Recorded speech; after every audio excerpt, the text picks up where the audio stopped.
Hai, davai, 3, 2, 1, good morning, good afternoon, good evening, everyone, wherever you are. And for some ungodly reason, you still have the boredom to watch these kinds of shows, even almost 10 years or over 10 years, depends on when I actually get the chance to publish it. Silvian has taken the enormous task of actually traveling all the way here to Sofa Central. Last time we spoke... 7-hour driving, actually. Yes, last time we spoke, we went on quite a long, well, not necessarily tirade, although probably it was tirade, depends on from which bubble you're looking at, on sovereignists. Since then, there have been two hard-fought election campaigns in the two single most important countries in the Three Seas Initiative, namely Poland and Romania. Well, actually Romania and Poland, because ours was first. And at the end of these hard-fought campaigns, the conventionally speaking globalist candidate won in Romania, and the conventionally speaking sovereignist candidate won in Poland.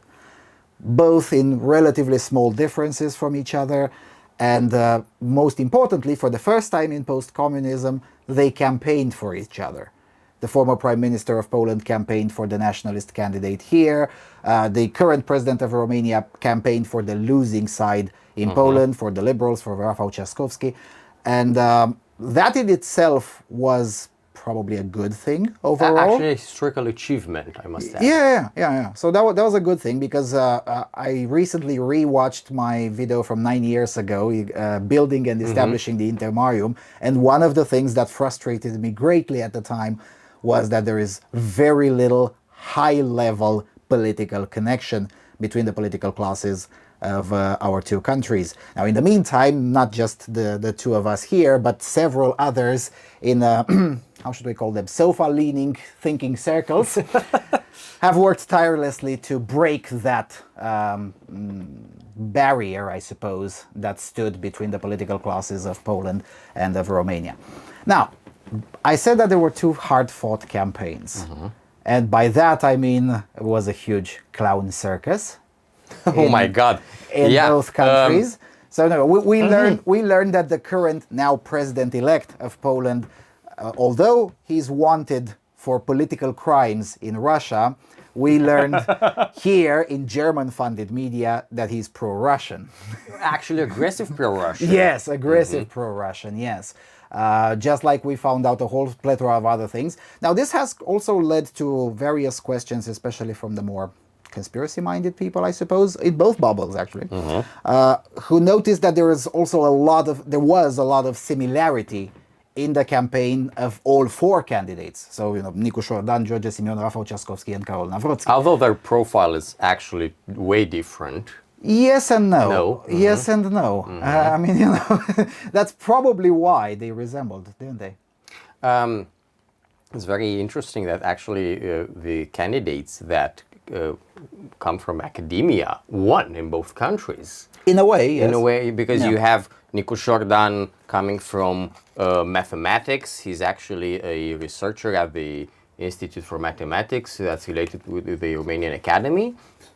I think it's actually something like a first grade researcher or something like that. And on the other side, you have Karol Nawrocki. He's actually the current director of the National Remembrance Institute in Poland. He has a PhD in history, and he's searched for crimes in Russia.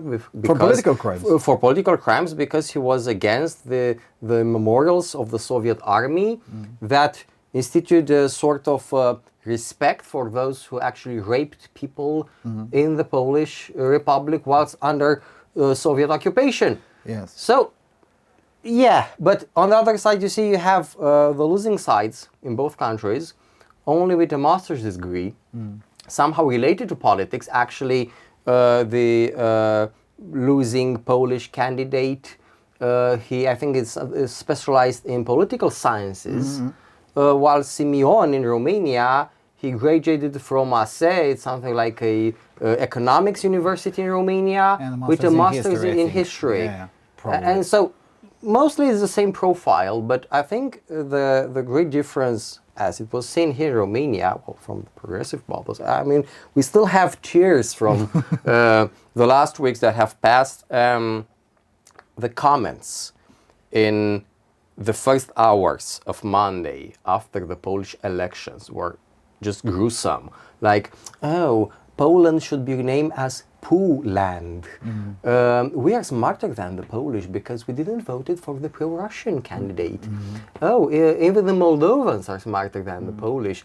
We'll see about that in September. Such comments that, oh no, please, now overnight you just presume that you know everything about Poland. So for the last 2 months, 2 weeks actually, you knew nothing about Poland. You couldn't actually point where Poland was on the map. Some of them probably. And now you're some sort of a specialist in Polish history, in Polish internal politics, and how the elections developed in Poland as a whole process. No, that was just nonsense, and you could just feel the propaganda flowing in the air, and the idea that somehow, you see, Simeon and the pro-Russians won in Poland because reasons, and the Polish were captive towards sovereignist propaganda. The problem with the conservative Catholic Church in Poland, they should learn from us progressives that we managed to put aside some of the influence of the Romanian Orthodox Church in society. Shut up. No, just please shut up. I mean, you're making a mockery, first, of yourself. And second, you're actually damaging Romanian-Polish relations. And, well, stepping aside, because Nicu Jordan got a lot of critiques, mostly from the sovereignist side in Romania, for his support towards Rafał Trzaskowski, and oh, you just damaged our relation with Poland, so and so. Oh, wait a minute. The second time he went there, when he was already had been inaugurated as president. Exactly. That was bad. The first three, no. I mean, it's an election campaign. Well, what's the problem? Yeah, it was bad, but still, the idea of having both candidates on each side, in each country, having their distinctive personal relation, supporting each other, it's a great thing. Well, not great in the idea that we have to import from time to time these ideological canyons from the West, but still being ex-neighboring countries. And I still consider Poland being a neighboring country right now, when distances are merely 2 hours by plane, or you have roads that are being built right now in the Intermarium, actually new project of connecting the Baltic with the Black Sea. You don't have borders as before anymore. Romania and Poland are neighboring countries. For all intents and purposes. Exactly. And having this kind of, let's say, political exercise actually uplifted Romanian-Polish relations in a manner that didn't happen, as you noted, in the last 30 years. All right? We only had this, let's say, idyllical image of Poland, of Lech Wałęsa, with the solidarity, the struggle of the Polish people to get out of communism, whilst we had Ion Iliescu. But we didn't have, let's say, contemporary examples of Romanian-Polish collaboration. Until 2015, zero. Exactly. And from there, very little. With some exceptions, having Andrzej Duda as president of Poland, actually, he put somehow Poland in the minds of some Romanian people because of his staunch position on having Poland a very powerful military and economical country in Eastern Europe, because of his will to be prepared in case of an outgoing war with Russia, and because of his commitment towards recreating Josef Pilsudski's project from the interwar period into the brand new Three Seas Initiative. And he actually, a lot of Romanians started seeing him as a model, but well, still conservative Romanians. If we take into account the other side, the progressives, Donald Tusk was still a model up until he was back then President of the European Council. Yeah. And they still see him as a European model. Well, you have a prime minister with a European experience and so on, and you didn't elect his candidate. Oh, how awful.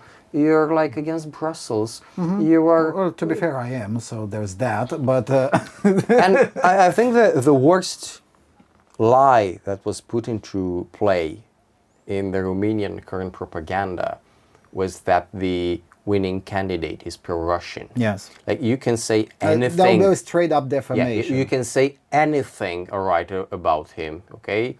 You have the freedom of speech, but you cannot be a fool, you cannot play stupid in front of everyone.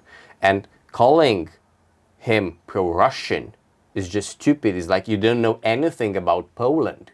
You don't know anything about its history. And actually, the way the current presidential party has seen all its relation with Russia during these years, like nobody actually remembered what happened 15 years ago when the Polish elite from the Peace Party was actually killed at the Smolensk so-called accident, whatever.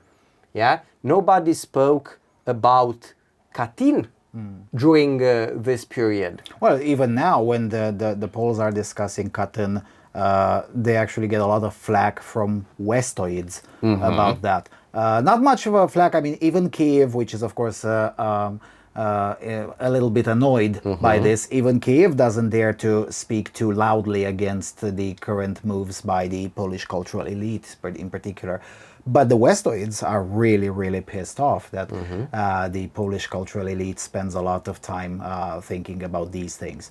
Well, the current narrative right now in Europe, I think the Brussels elite try to copy the same narrative when it comes to the US, and generally when you ask somebody in the US, what's your stance on Israel? Well, let's say they try to make Ukraine an European Israel by asking, what's your stance on Ukraine? Oh, so you don't want to give without any commission or any accountability money towards Ukraine? Oh, you're pro-Russian. You ask something from Kiev? Oh, you're pro-Russian. As if Ukraine should be the spoiled child of Europe only because of the war.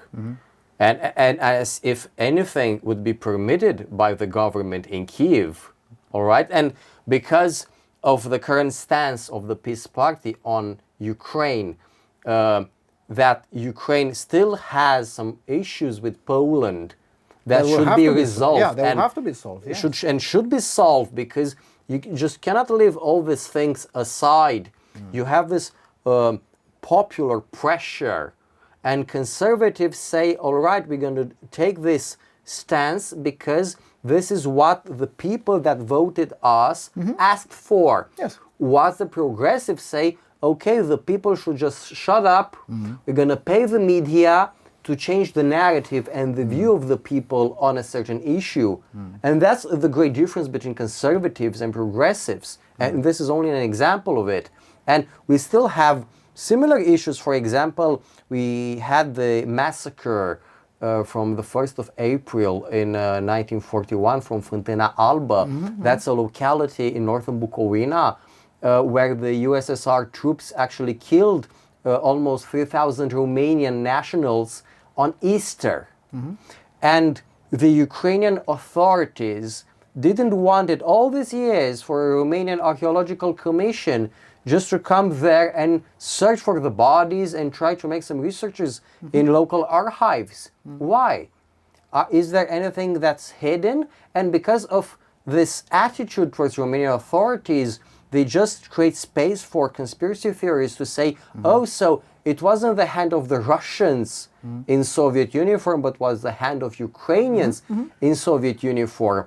And because you don't leave history to be as such, you create current narratives that you cannot control. Yeah, stories about history. And a lot of stories, actually. And all right, we acknowledge the historical differences and issues between the Polish and Ukrainian people. We can understand that. We can understand what 1648 meant for them. We can understand the issue with the Cossack host that actually wanted to be relieved from the suzerainty, basically the lordship of the Polish kings. But still, we are living in the 21st century, and things should be debated as adult men, not just, we should be just spoiled because we are in a war.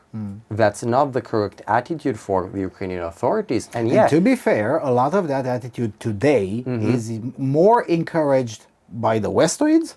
And mostly by Brussels right Yes, now. yes, a lot more than it is encouraged by internal forces in Kiev. I mean, if you follow if you follow the historians and the academics who currently work in Kiev, they're like, guys, come on. Of course, that part is our fault. I mean, can we please say that? I mean, come on. And then you have the political encouragement from Brussels primarily and from progressives primarily, who are like, no, we can solve that for you. You can continue to be. I actually have some academic connections in Ukraine, and I do cherish these people because of their love for truth. I mean, they aren't as people in, let's say, mainstream sovereignist media in Romania sees them as being some sort of bandits with being bold with only the Cossack tail and stuff like that. No, they're reasonable. That would be cool They're aesthetics. actually reasonable, moderate people that do love their countries and their country, and do have, let's say, this idea that history should be lived as such. But still, even in the Ukrainian Rada, you have opposition political parties, still pro-Western, pro-European, that don't have the same narrative as the West has. And it's as if the West tries to create conflict between Ukraine and its bordering European neighbors, mostly with Poland and Romania. And it's as if Brussels say, okay, you want our money, you want our political legitimacy, then you should say this about the Polish and you shouldn't accept this towards Warsaw or towards Bucharest. And that's why you create space for the so-called sovereignist, pro-Russian talking points, where Ukraine is the baddie and we shouldn't support Ukraine in any way. It's almost as if Brussels is doing Moscow's play. Maybe. Maybe. And now, of course, on this channel, I've been making this point that the European Union is essentially the EU SSR. It's just the other Soviet Union with the capital in Brussels instead of Moscow. But beyond that, we also need to acknowledge it because, okay, that's one of my internal jokes.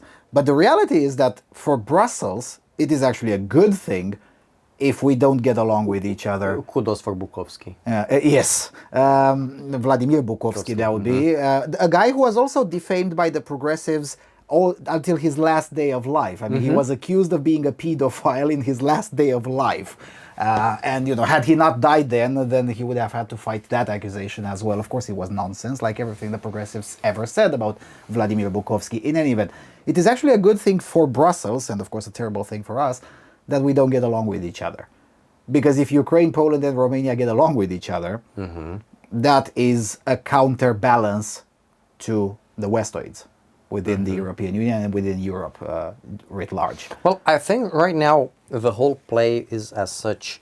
They want to make Ukraine as a future member state in the EU, the, let's say, loyal ally towards the current hardcore of the European Union, okay, and make Kyiv like the center part along with Paris and Berlin. And that's why they try to take away Warsaw and Bucharest was the periphery of the European Union. And the thing would be like when the whole process of getting Ukraine to the EU will get up to the point to the vote, they will try in a way or another to, let's say, blackmail Poland or Romania, all right, with funds, with programs, I don't know, with decisions from the European Court. The possibilities are almost unlimited if we take that into account. They can just blackmail MPs, they can do a lot of things. But still, let's try to see what Poland has achieved for Europe, because Poland under the Peace Party was actually the first to say that the whole idea of having Nordstream and the connection between Germany and Russia is the centerpiece of making Europe unsafe again, and actually taking all this cash flow towards Russia, making it more powerful economically, military, up to the point where Russia will start to fight back against Europe. And that's what actually happened in 2014. And we should recall the reactions back then from the European elites on muted. Donbass and Luhansk. They were pretty muted. Well, on the issue of Crimea, almost nothing happened. We should just go backwards towards Georgia, and how, well, Georgia maybe was a bit different, but you still had some time passed up until they went, and who went actually to support the Georgian presidency weren't actually the Eastern European countries that were under the Iron Curtain. I mean, let's just recall who was on the stage back then in August. I mean, Mikhail Saakashvili eventually got asylum in Poland and Ukraine, not in Germany. Exactly. In fact, Germany threatened to send him back if he ever sets foot in And Germany. just let's make a reminder what happened with Gerhard Schröder. He became CEO of which company? I wasn't actually CEO. He was part of the board. Part of the board, anyway. Of the board of leadership, of Rosneft, I think it was. I think it was Rosneft. Yes. But the thing is that this seems to be the play, but of course Germany and France have their own internal problems. I mean, the current Macronian regime will probably certainly not be by 2028 at the latest. So there's that. The current regime in Germany does try not to be Merkel, but unfortunately is leading a country full of little Merkels in all of the courts. So good luck with that. I mean, I have to admit, Mr. Merz is trying to do more reform than I expected him, but he's meeting the hurdles exactly how I expected them that they would happen. So then there's that. So no, but they might not, the so-called core of the European Union may end up not having the time and even the resources to try to stop the Intermarium. And again, even if you can blackmail the current leadership of Ukraine, at some point the war will end. The current leadership will lose the elections, for sure, because that always happens. The wartime leader loses the elections. That's just the way it is. And who's to say that a future Poroshenko administration, which actually was very friendly with Romania as long as it was in power, will now suddenly be, oh yeah, by the way, remember when we were good friends between 14 and 19? Yeah, now I'm kissing Merz's ass. Merz, who personally insulted him a few years ago. No, I don't think that's going to happen. I recall that. Yeah, so I don't think that's going to happen. So, broadly speaking, I'm more optimistic, even more optimistic than a year ago, because in our propaganda, Poland didn't exist until a month ago. A month and a half ago, okay, let's put it this way. Basically, when Morawiecki showed up here, actually, in Cluj. Yes, and to campaign for Georgia Simeon. That's when Poland started appearing on the German-funded media in Romania. Because I don't want to say Romanian media, because a lot of them are not Romanian; they're Germans. They just dropped the umlaut and Sometimes they write approximately in Romanian, but not always, and they make a lot of spelling errors, and I suppose that is because they're foreigners. Okay, I'm joking. No, the editors. They of don't course, have an editor. yeah, no, the scribble, the guys who write are probably not Germans. They're probably locals, but they don't have an editor. So there's that. In any event, But actually, we have a saying in Romania, like "ești neamț," like you're. Are you a as if German? You're German, like you don't understand proper Romanian. yeah, which in the past it used to be, are you Turkish? But these days, what is exactly the difference between Turkey and Germany? Well, I suppose Turkey still has a competent sultan as opposed to Germany. But anyway, that would be too much of a tangent. In any event, I'm a bit more optimistic because at least now we're having this conversation. It is no longer a conversation to be had just on the sofa. So as a result, I would like to move the conversation further into the territory that the media still has no idea what it's talking about, because hey, we got it right once for after 8 years of talking about it on the sofa. Now the media talks more or less in our terms. So now let's move a little bit further. What differentiates the conventionally known sovereignist? I want to retire this term. I really don't like the term sovereignist, but whatever, the nationalist opposition, whatever you want to call them. What differentiates those in Poland, such as Prawo i Sprawiedliwość writ large, and the ones here, which are now split into, well, really 3 parties, but in reality just one. Yeah, the Alliance for the Unification of Romanians. What differentiates them? Well, first thing, when you speak about the Polish case, they do have an extensive political experience. They have political leaders that are well respected in the Polish society and that are deeply rooted in it. And on the second side, you have the Polish Catholic Church that actually is well connected with the peace establishment, and the Polish Church was somehow favorable for the party in the elections. I mean, you didn't have this kind of conflicts as you had between our and the Romanian Orthodox Church, where you had only isolated cases of hierarchs that went to certain our events and somehow directly or indirectly endorsed our by their presence because of the issues currently in our. Whilst you can see peace from the exterior, it looks more unified. More unified with more intellectual figures. You have even a martyr figure if you speak about the ex-president, actually. And whilst in our is still young, you have still a lot of people that have a bit of a dubious background. You have some of the old colleagues, actually young colleagues, of George Simeon from the ex-unionist movement in Romania that are somewhere up until their 30s. So they're pretty young and they didn't have the experience of working with George, let's say, before 2018.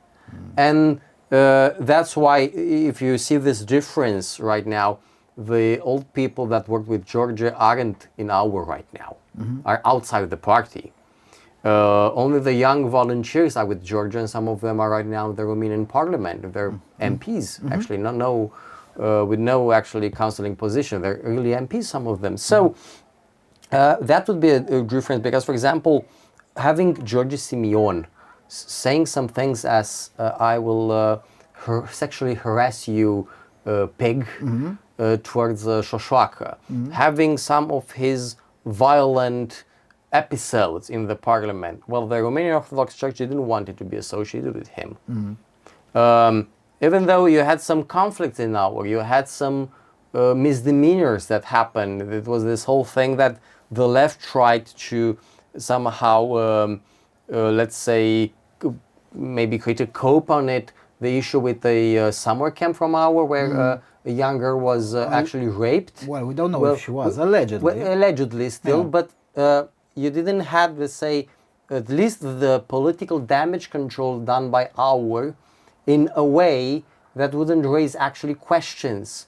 And those kind of things, somehow, let's say, they happened in the Polish elections with all this allegedly accusations towards Narovsky as he's being... Yeah, Nawrocki was accused of also being a stadium thug and connected, pimp, and a pimp, and connected with the crime syndicates and whatnot. I mean, was that was another similarity, in fact. Yeah. That was more of a similarity. Well, but still, the church in Romania was reluctant to supporting our, and you had some issues because in certain aspects that aren't very well known towards the general public, you had some members of our that tried being very, let's say, even violent in speech with people high ranking in the Orthodox Church, and that didn't went out well, as if the church was somehow in debt towards our in a way or another.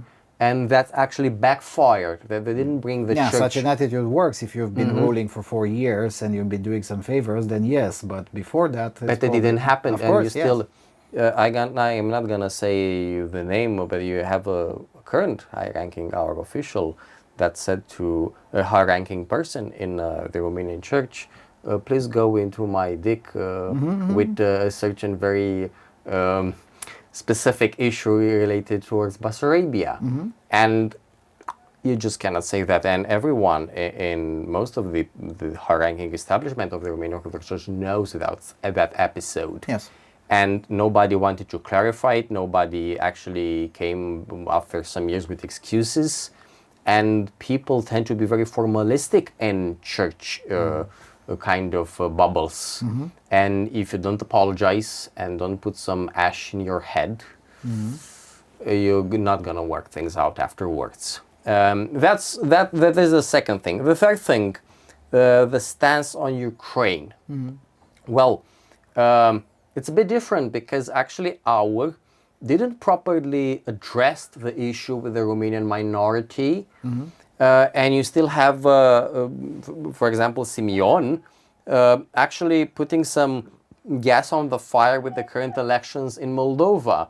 And my point of view is that neither Simeon and the Sovereignist in general, and neither the Nicușor or the progressives in general have the correct stance and attitude towards Moldova, because they have their, maybe in some aspects they're right, both of them, and I'm gonna sound very rabbinical on the issue. On the other side, they have a lot of points where they're completely wrong. Well, for example, in Moldova, because I'm gonna take the general aspect, I'm gonna put Moldova also with the context of the Romanian nationals in Ukraine, and in some sort it's, let's putting it in the same ballot box. Well, you have the issue of having the so-called Moldovan national identity, basically a Soviet construct that is supported by the governing party in Chișinău, by PAS, with general support from Paris and Berlin, especially from Berlin, because the two European powers wanted to maintain Moldova as their playground alongside with Russia. They didn't want it, especially for Washington and Bucharest, to intervene in Moldova, because they just have their relations with Russia that they just Berlin almost always pipe out supports, towards Moldova. Yes, and Berlin always supports Soviet policy, so of course they support this particular Soviet policy as well. Actually, in the general census that happened in Moldova last year, you had the option of saying, okay, what language do you speak? What's your mother tongue? And you had the options of both Romanian and Moldovan. And that was hilarious in the context of the governing party being actually obligated not by their trustworthiness towards Romania, not because of their love, not because of their love towards our common history actually, but by the European Union. They were forced by the European Union in the whole process of candidating in the EU to change their official language from Moldova towards Romanian in the Moldovan constitution. And I do really want to point that, because it isn't as if it's full of patriots, of Romanian patriots in Chișinău. No, it's a lot of opportunism back there. And having this thing, having this, even the question, what's your national identity? Are you Romanian or are you Moldovan? And you have this, let's say, weird overlapping of the so-called Moldovans that if you seek actually the data from the villages, from the cities where they actually recognize themselves as being Moldovan, speaking Moldavian language, they voted for the pro-Russian candidate back then in the presidential Moldovan election. They voted against the accession in the EU. And if you take Moldova, just Moldova by itself, without the diaspora, you can see that it's mainly almost 55% pro-Russian in general terms. Yes. And if you take the localities where they recognize themselves as Romanian speaking and as Romanians, they actually voted for Maya Sandu. And that's where actually I just cannot understand. It's as if they have some sort of brain damage in Chisinau. They actually make policy against their own electorate that recognizes itself as being Romanian by nationality, Romanian speaking, but still they just do the same thing as they just want to fight for the Moldovan uncertain, and is, excuse me, it's just as if being Moldovan is one of the 72 plus genders. Yes. All right?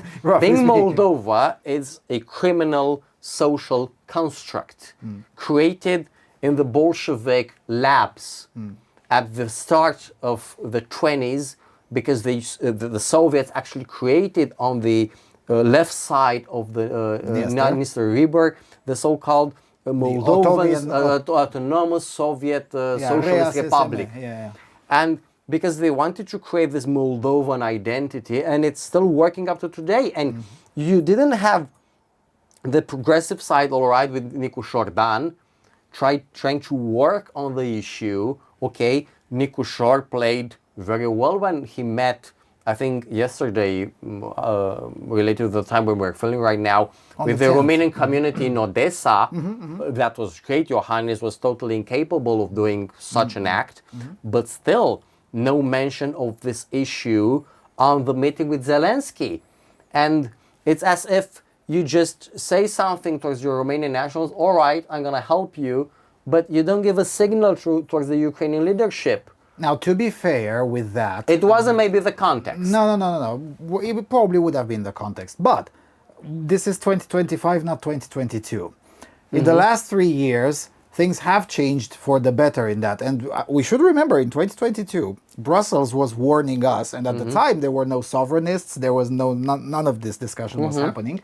It was only the establishmentarians. And even the establishmentarians were like, hey, by the way, Comrade Zelensky, there is that thing you call Moldovan language. Even Moldova itself doesn't call it Moldovan language anymore. Can we please update that paperwork, please? And it was updated, but in Odessa Oblast, you had several local authorities who continue to resist to this day. It is no longer the problem exclusively in Kyiv. In the past, you could blame Kyiv for that because you needed an act of parliament. The Rada was supposed to approve these modifications. Well, the Rada did approve them. Zelensky kind of did his job this time around. With that said, yes, it would still probably would have been a good idea. Maybe, yeah, it would have been a great, let's say, opportunity for Nicu Șordan to send out a public signal that would have been very well received in Romania. Yes. But actually not him, maybe his staff didn't. So this opportunity was lost. And at least it created more space for the so-called sovereignist discourse, because this is what actually separates peace from our. And I think what I'm going to say is going to piss a lot of people. It's just as the results in Poland actually pissed progressives in Romania. Because our didn't have a, let's say, a coherent discourse regarding the way we should approach the issue of Romanian nationals in Ukraine. It was only like, okay, Bukovina and Bujak is ours, give them back. Greater Romania, give rights. And as if up until the start of the war, this wasn't, let's say, a mainstream issue for our, but it became after the war started. And that's why people started batting eyes on the issue, because, wait a minute, you just woke up suddenly by night on the problem, Yes. and conspiracy theories started evolving around the issue, as if our is doing the work of the Russian parties. But going back towards Moldova, Simeon coming right now in public and saying that Maya Sandu should be helped to lose the parliamentary elections in autumn. Well, that was, I think, a suicidal position, because if you actually take the votes from Moldova, they are, let's say, a fourth of the difference between Nicu Șordan and Simeon. Even less than that, maybe a fifth. There were 130,000 votes in total. In total. All of which 100,000 went for Nicu Șordan, so it's an eighth of the difference. It's really nothing important. Well, and having all this propaganda that Maya Sandu, with maybe, okay, you had some electoral tourism going around. That could be seen through some observers, and actually nobody can say honestly that some electoral tourism didn't happen. But still, it was impossible to create such a great fraud. Technically, it was impossible, and having your own party apparatus, having people in polling sections, you couldn't avoid the fraud, and you didn't have all the evidence of the fraud when you just petitioned the Constitutional Court. Where was the evidence? And that's where people, even in our, okay, Georgia, maybe he Fumbled it. yeah, Or not to say he's eating mushrooms. Yeah. We're gonna say that. Yeah, we could say he fucked it up, but then Well, and it even backfired in our, because a lot of people became actually upset with how he managed the campaign, especially in the second round of the elections, because after it was the 4th of or the 5th of May, I can't recall the date of the first round, is as if he changed and he done all that mistakes in his campaign, his acts of arrogance that backfired. Well, this also created room for a lot of conspiracies. His flight in Vienna, his allegedly connections with the FSB, his stance on Ukraine, his incapacity to have a coherent discourse on the issue that could have been similar as the Polish candidate had. I don't know. I mean, he would have been accused of being pro-Russian anyway, as we've seen with Karol Nawrocki. but at least. But at least would have been consistent. At least he could have been consistent, at least, let's say, eliminate some points where he could at least just show that, no, I just want the rights of the European nationals to be respected because of the current EU regulation that is in place, and not only the Convention for Minority Rights. Exactly, and for the greater good of the ascension of Ukraine towards the European Union, Ukraine needs to have some conformity in this aspect. Okay, that would have been a very political, correct discourse on the problem of minorities, and case closed. But it didn't happen. Yeah. Okay. Although, again, Karol Nawrocki had a similar stance in which he says that, look, Ukraine can't join the EU right now because there is unsettled business with at least two neighboring countries. That's how he phrased it. And it was, of course, Poland and Romania he was talking about. NATO membership, we'll see how that goes. And a lot of appreciation to that aspect, because I didn't actually saw Simeon on the other side say something about the same issues with Poland. Maybe I just missed the opportunity. But you see, historically speaking, Poland has way more to just try to fight on with Ukraine than us. Yes. There are more historically Polish territories right now in Ukraine. In Ukraine, yes. And actually, the western part of Ukraine is culturally Polish. Yeah, it was a Polish colony for hundreds of and years. Yes. only Stalin actually moved Poland way westward, so that he could just increase his control on the Suwałki Gap and just make Poland a sort of a batcher, a state between Buffer zone. a buffer zone between the USSR and Germany. So, wait, the Polish are more entitled towards asking stuff from Ukraine than we are. And we should actually take an example, because still the Polish were very, they had a great deal of hospitality with with the Ukrainian refugees.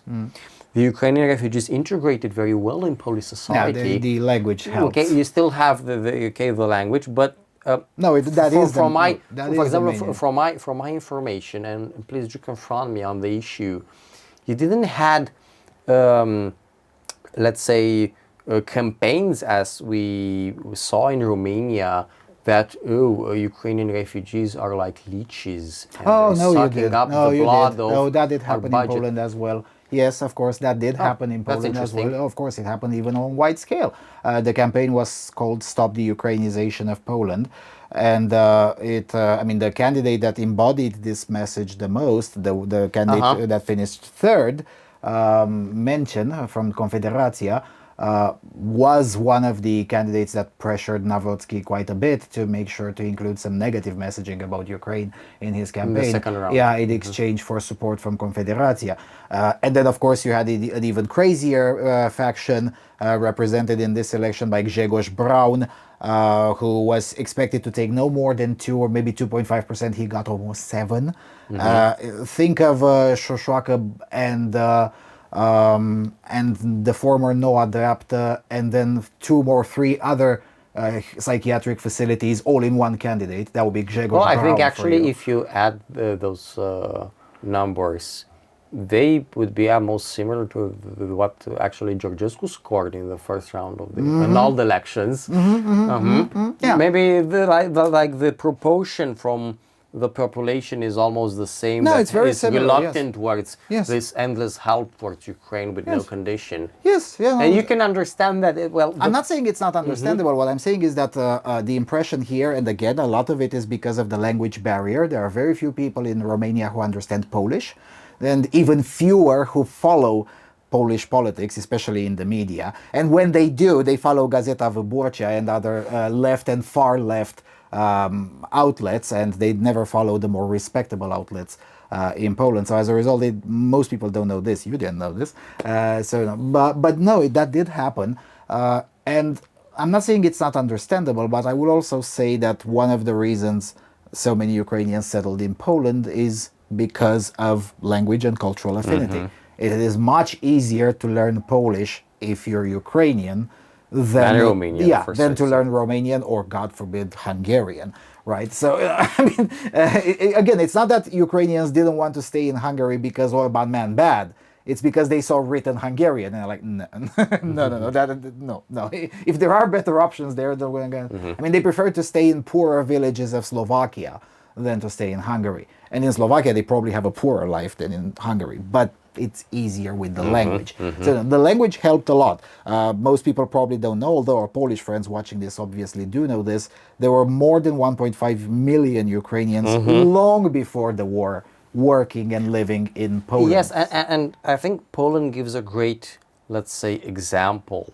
It created this awesome, let's say, moment where you can actually see how the European Union is full of just, let's say, whited out graves of people that just lie in front of everyone, because they still have this discourse with migrant quotas in Europe. And you had this Polish politician stating that Poland will take 0 migrants, but still Poland was the champion of receiving Ukrainian refugees. So what's the difference? Because Poland right now can just stay up in its feet and say, well, we've done our job with migrants and refugees in general terms. All right, you can take the Syrians and the people coming from the Middle East. To be Not fair, us. that also helped in Poland that even the conventional left, because that's another aspect that especially our more Western friends are probably not aware of. Platforma Obywatelska or Koalicja Obywatelska, whatever, the liberals, the ones who supported Rafał Trzaskowski. Yes, Trzaskowski was a rainbow candidate, but these party apparatchiks in the liberals We're convention, more centrist. they're Like, very center right, actually. I mean, the campaign for the parliamentary elections 2 years ago in 23 was who can be more anti-migrant, and the liberals won by being more anti-migrant than the Law and Justice Party, than Prawo i Sprawiedliwość. And lo and behold, that's also their only promise, campaign promise that they actually kept. I mean, during the presidential campaign, when Tusk was shilling for Rafał Trzaskowski, that was one of the accomplishments of his government that he was able to shill. Look, we actually did reduce the number of visas even lower than the already low number that was during the time when conservatives were ruling the country until 2023. So, in that respect, and this is true in Romania as well. I mean, it's very hard to find. Okay, maybe at the as I call them, the we Sovietized Romania Union, but okay, except for that little marginal party from which founded by the current president. Anyway, but except for that marginal party, can you honestly point a very eager pro-migrant politician in any political party in Romania that is comparable to Merkel? That is comparable well, to no. In that aspect, no. But still, the current governing coalition called the USL3, the Union of Socialist Liberals. Social liberals, yes. Yeah. Is and should be actually condemned publicly in Romania for bringing all these migrants from the Far East. No, I disagree.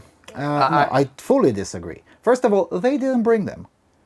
They didn't bring them. Well, for all his faults. No, I insist. For all his faults, Comrade Ciolacu refused every single year to increase the quota or make any favoritism towards the. Well, but still they have the incentives. Yeah, but they didn't act on them. Market. Again, but they didn't act on them. So you can't blame them for something that at fault, in reality, is the holy entrepreneurs.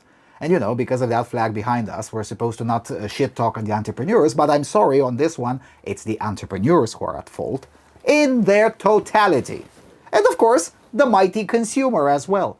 Because, a lot of the jobs where the migrants from the Far East work in, they exist solely as a result of the laziness and stupidity of a tiny fraction of the Romanian population who can't be asked to walk 500 meters. I'm sorry. Well, so you can't blame the social liberals on that. I mean, I like to blame them on a lot of things, but this one is not their fault. But still, we should acknowledge that they left the incentives, they created the fiscal policies that actually made the conditions towards working much harsher, more constrained. Your liberty to work in Romania as a national isn't as free as it was before they came into power. So at least for these things... Maybe you should point a year rather than before they came into power, because they've been in power since... 2020, okay, with the pandemic. Okay, because fair enough. Because they've been in power since the 2000. Pandemic. The pandemic, I think, is actually the breaking point. But still, coming back to Poland, I think the fifth aspect to be discussed is the issue of arming and going to war. Because I recall my talks with people in the USR party, actually before it was launched, during the so-called technocratic government, that we should try that 10 years ago, that we should try to, let's say, make the military more friendly towards the youth, try to, I don't know, take the model of Finland or South Korea, or at least of Greece, because in 10 years, Russia will be here. And even if Russia won't come, the sheer idea of having a prepared military is a plus for our nation. And the response was like, oh, we don't want to create a new North Korea back here. Yes, and that's It's okay. militarism, and therefore Yeah, and then that's we want, machismo and we want scheisse. to, Yeah, I remember all of that. and want I to remember all of maintain that. our skirts. Yeah, no, I remember all of that. Yeah, that was 10, 11 years ago. Yeah. Well, right now we're like, oh, we should prepare for war. Oh, we should institute conscription. Brrr. Wait a minute. But you cannot recall by yourself what you said 10 years ago? No. That's awful. Well, I don't think people with Alzheimer's disease should govern in Romania. Excuse me, or in any country where, at least in the US, they got rid of him. But Are we sure he was actually governing? Anyway. well, wait a minute. That's completely nonsense, and that's full idiocracy. And on the other side, you have the sovereignists that, well, in patriot bubbles 10 years ago, they're like, oh, we should make military exercises, military camps, we should use airsoft to prepare ourselves because the government isn't doing anything to prepare our youth for war and stuff like that. And now like, oh, we want to be neutral. We don't want to go to war. We shouldn't prepare for war because we're going to provoke Putin. And they just flipped their views in 10 years, and it's completely nonsense. It doesn't matter if you're a sovereignist or conservative, whatever. It doesn't matter if you're a progressive, pro-Western guy. Military should be treated like a lot more seriously. A lot more serious, and in the same manner with totally disregard to your ideology, because you just cannot say that okay, if we prepare for war, we're gonna send out a message and we're gonna make Putin put some more targets on the nuke map of Romania. That nothing gonna happen actually. We could reiterate what we usually say in our Romanian discussions for our Romanian members, which is, look, do you want neutrality? Fine. Neutrality means being able to fight a war with all of our neighbors. At once. At the same time. I said it several times even on our national television. So if that is the case and we want neutrality, then fine, let's do that. Let's have a military capable of fighting all of our neighbors at once. And then we can discuss how we use that. As the Swiss Confederacy. Yeah, pretty much. I want also my... Although I've heard recently some stories from this military, from the Swiss military, and let's just say that even that is now more PR than it actually is. I mean, this is an issue all over Europe. It's not a specifically Romanian issue or specifically German. I mean, you've heard the stories from the German military, goodness me. That's why I laugh at all of that talk by Monsieur Macron, right? The strategic autonomy of Europe, and I'm like, yes, you and what army, mate? I mean, come on. Although, to be fair, the French military is not as honkish as the German or the Romanian one, but still. So yeah, the positions on this are more clownish here in both bubbles, conventionally speaking, as opposed to Poland, where they do treat the military a little bit more seriously. Sure, the liberals at first they didn't particularly like it, but then the conservatives had both the presidency and the parliament. Nu što dělat, they had to do it, and now they continue the project from the conservative governance. The Mr. Tusk, to his credit, we say that he works for Germany, but he's still Polish. That's the joke that conservatives in Poland usually have. And it's a correct one in a way. I mean, he does work for Germany, but on these fundamentals, he's been doing much better. But still, Duda was the man that came up in Europe and said, okay, Trump is right. We should raise our GDP spending. We should start arming ourselves. We shouldn't be any more dependent on the US. And here in Europe, we have this idea, if you want to be loyal in idea, in politics, to someone, to a nation, to a political project, you should do whatever that political leader says, or it's like, okay, you want to be European, so you should be dependent on Europe or saving your ass. But it isn't as such. America had a different approach. Okay, you want to be friends? All right. If you want our friendship to continue, you should start walking by yourself. You shouldn't be dependent on us anymore. That is actually the public discourse of America right now. And even in the first Trump administration, it was still the same. It didn't change that much. It's not even an idea of Trump. I mean, this idea started with the Bucharest summit in 2008. That was Bush. And then it continued under Obama, both terms of Obama. And then it continued under Trump 1.0. Even Biden required an increase in defense spending. And now Trump 2.0 is like, okay, time's up. The session is here. Well, not as aggressive as Trump right now. Yes, but still. But they got progressively more aggressive. The whole issue. I'm actually working right now on a research, being inspired by an article written by Chris Coyne, a scholar from the Mercatus Center at George Mason University, called Lobotomizing the Defense Brain, where he actually states and proves that just by the increase of the spending given towards the military, that doesn't actually translate into a better defense. Not necessarily. Not necessarily. And you had this exercise as we had in Romania, General Zisu. He was the chief of logistics, and he was caught by the National Anti-Corruption Department for actually stealing a lot of the money from the allotted budget that he administered. I don't know, he stole something like some 2 million euros. I can't recall actually the numbers, but those are part of Romania's military spending. Yes. And numbers aren't actually, let's say, are necessary but not sufficient. The whole point of having a good defense is to create that culture in your own country that does that makes people want to die and to fight on the front for that country. And you have a lot of people right now in Romania just asking, why go to war?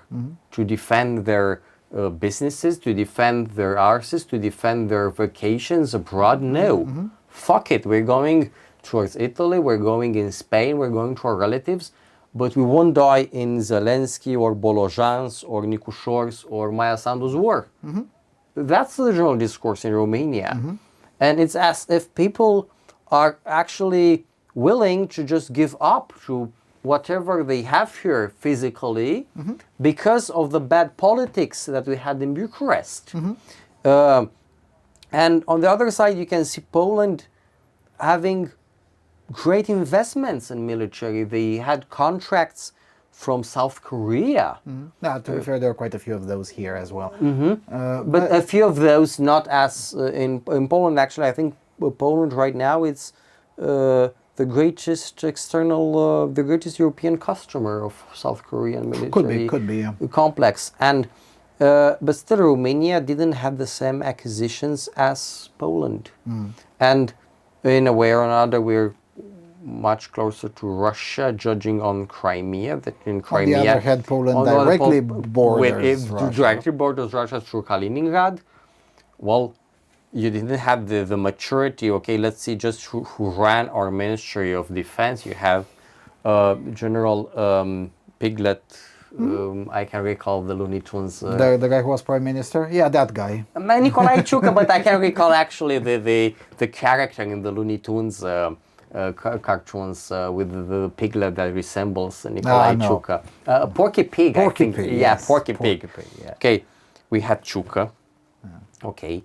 That had all these issues with he fought or he didn't fought in Afghanistan. Fight. Our friends at Times New Roman have been calling him Marian Ciucă for several years to see if anyone notices it, and nobody did. So that's how important the guy was. So Ciucă. On the other hand, you don't have prominent figures when speaking about defense. You only have the old type of securiști, people that are coming from the old military graded system that just pop up out of nowhere. And the whole issue with the military in Romania right now, from my point of view, is that us civilians, we don't have the opportunity of gaining military experience and discovering maybe our military vocation. Yeah. Because in the interwar period, for example, in Romania, even if conscription was instituted, you had the people going to faculty, afterwards going to the military, or the other way around, but they had the opportunity to test if they're prepared or made for the military. Maybe a lot of people right now that are actually killing their years in university or in boring jobs Yeah. are actually prepared for the military, but they didn't have the chance to discover Yeah, that. to even test whether that's the case or not. Yes. And if we would create this context, I think all our military would be just graded up, because we would have an influx of people that feel something for the military, not only see military as an opportunity to have a great salary, as a... Now, to be fair, that was also a problem and still is. And still I is. mean, I know more people who left the military because of salaries. Yes, because of poor remuneration. But still, you have the space of creating how we call in Romanian combinații, small corruption schemes that could actually be, let's say, an add-on for the salary. But still, the difference, the great difference, and you have this issue in our and in both source, like source is way I think the pro neutrality party by definition, where neutrality is explained as not doing nothing. Considering that their president and founder just paid another visit to the Russian embassy like today, as we're filming, I would say that they're the pro-Russia party. I think that would be correct. But still, I'm let's say I don't know. I feel sorry for the people that believe in this kind of leaders, that believe that they want to actually, that they fight for the higher good, that they fight for peace. No, peace comes only through strength. Okay, from the classics of the antiquity up until Reagan, this is actually what history taught us. Okay, if you have the military strength, you can be prepared for peace. If not, you're gonna be just a weak fly that is gonna be squashed by higher military power. That's how things work. It isn't as if these suckers' luck is that Russia is not the military power most thought it was 4 years ago. So unfortunately, these suckers will probably still survive because there is no direct competitor to that level. Well, and you have, for example, let's say a specific problem, the issue of air defense, where a lot of people right now are frightened by the idea of a nuclear war ongoing with Russia, because they say, okay, Romania is going to be a certain target because of Cogalnicianu, because of the Veselu, of Gimbav, of Câmpia Turzii, where NATO troops are stationed. But still, no political figure came out on telly to say, all right, we're going to invest in air defense, so we're going to have our airspace closed and we can resist, I don't know, 100 nuclear missiles coming towards Romania with no problem. Nobody said that.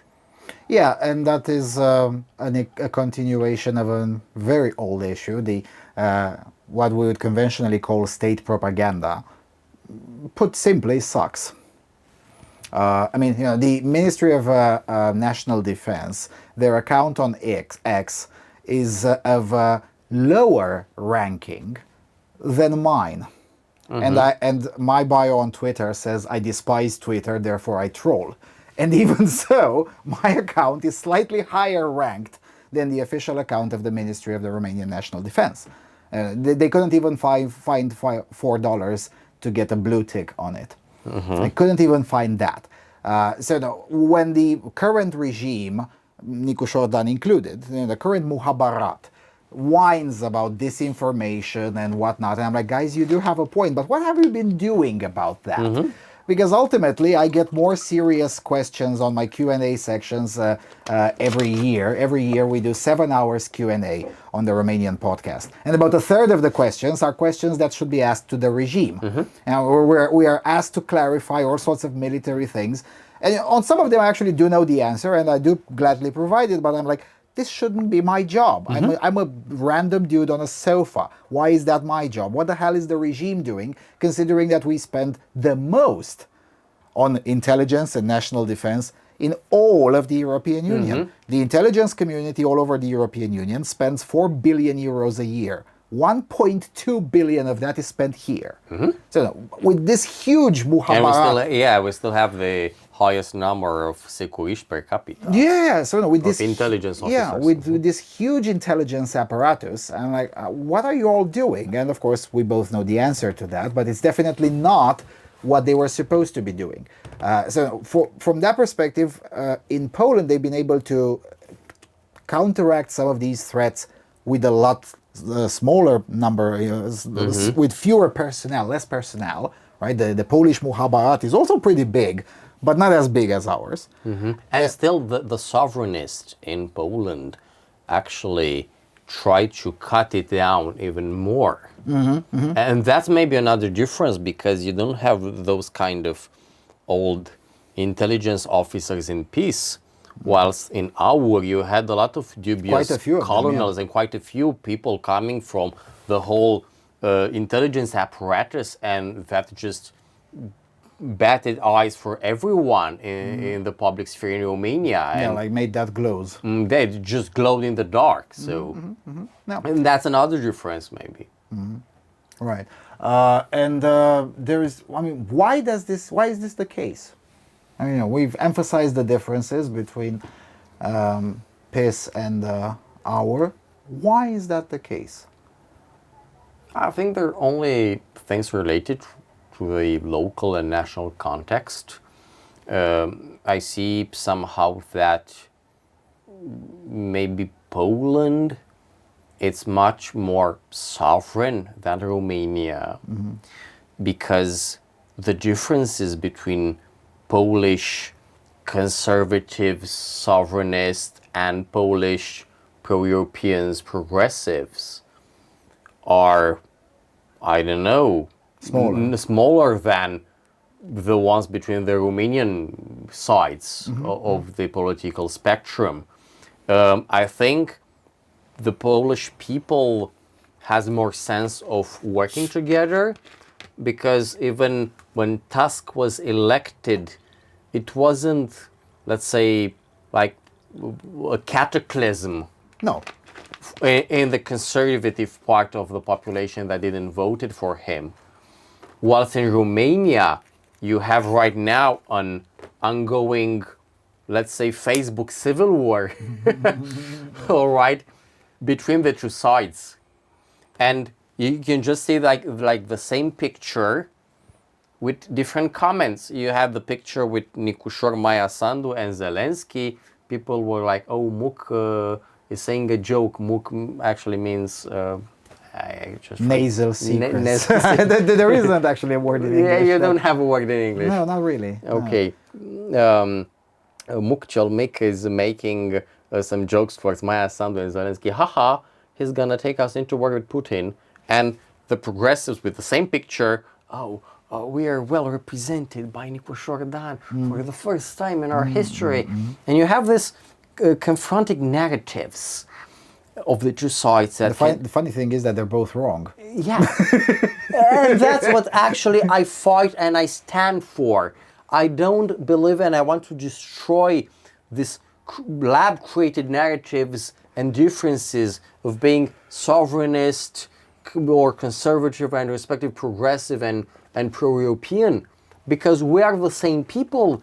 And for example, in my generation... And you're all a bunch of socialists. I actually...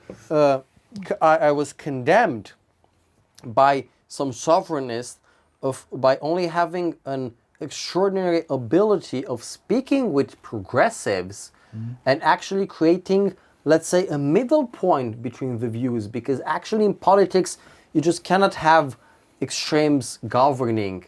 You won't reach any consensus in society.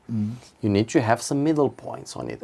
And for example, you want to have more money in your pocket. All right, that's great. Well, the issue is that you have the progressives, most of them saying that the state should give and the state should, so more statism. Maybe you have only Nasui that has some, let's say, differences, Some limits on that. much closer with Yeah. the flag in our back. And on the other side, you have the sovereignist, that actually isolated more libertarian people as Octavian Bădescu from the party, from our, and coming up with more neo-Ceausist type of economics. So you have like the same deal in economics between the two sides. You don't have That's why I'm saying you're all a bunch of socialists. Wait a minute. Yeah. Only some of them are like old school socialists, some of them are new Marxist socialists. Yes, So yes. Although to be fair, some of that is true in Poland as well. I mean, Prawo i Sprawiedliwość it's mostly is slightly to the left of the liberals Economics. on economics. Yes, not by much, but it is slightly to the left. I mean, most of the ideologues and most of the fans of the Law and Justice Party actually don't have a good opinion, as I do, of Leszek Balcerowicz's reforms. Because you know, the running joke that I always make in Romanian context is that we had Ion Iliescu, the Poles had Leszek Balcerowicz, and therefore that's the difference in development. And we're now catching up, but it took longer to catch up because we had Ion Iliescu and they had Leszek Balcerowicz. Well, the current conservatives in Poland, and I am talking about regular people here, not just the elites in peace, actually do not agree with me on this. They take a more dim view of the Leszek Balcerowicz reform, even though if you're looking from a capitalist perspective, Mr. Balcerowicz was definitely more closer, not necessarily to libertarian, but definitely correct in the way they view the state. We see a similar thing in Romania as well. On the progressive side, you have more people who say, look, we should fire more bureaucrats, we should a Dodge worldview, right? A view that there's too many state employees, but with no salutes. Yeah, with no salutes, but there are too many state employees. There are more people in the progressive bubble, quote unquote, than in the sovereignist bubble who take this view, right? So these kinds of things are not specific to Romania, and you see a very similar situation in Germany, right? AfD started as a capitalist party, but now CDU has a more capitalist view than AfD, significantly more capitalist actually. In France, until recently, that was the case as well. Rassemblement National was a socialist party, economically speaking. Now it's more capitalist party. But then again, in France, you had La France Insoumise that emerged. Well, it can be somehow space. understandable because of our ex-socialist history that we didn't get over it after 35 years. We didn't got out of the desert of politics. And it's a pity that, and for example, I'm actually a bit upset on Claudiu Nasui because He didn't propose the National Helicoptering Museum yet. No, because Ministry, sorry, not he took the idea, for example, of giving vouchers for going to schools, but he went on a very, let's say, very libertarian way of saying it that somehow destroyed the idea in the views of the mainly socialist population of Romania, whilst my idea is more moderate, for example. And I'm just giving this example because I don't know how it's in Poland, but in Romania, if you say an idea that comes, for example, from only by chance, you have a politician from the progressive side that says the same thing, oh, you're progressive, because politician I said that. And you have the same thing in the sovereignist camp in Romania. You cannot say something that is, I know, like, I love my country and I think Ukraine should protect minorities' rights. Oh, you're pro-Russian. Wait a minute. I mean... Yeah, but that kind of flattening out of the nuances is something that happens all over the world. All over the world, and all the time in hard-fought campaigns. I mean, something like this did happen in Poland as well. And it will happen again because that's... And in campaigns driven by brain rot, which will be the norm for the next... And social media. Yeah.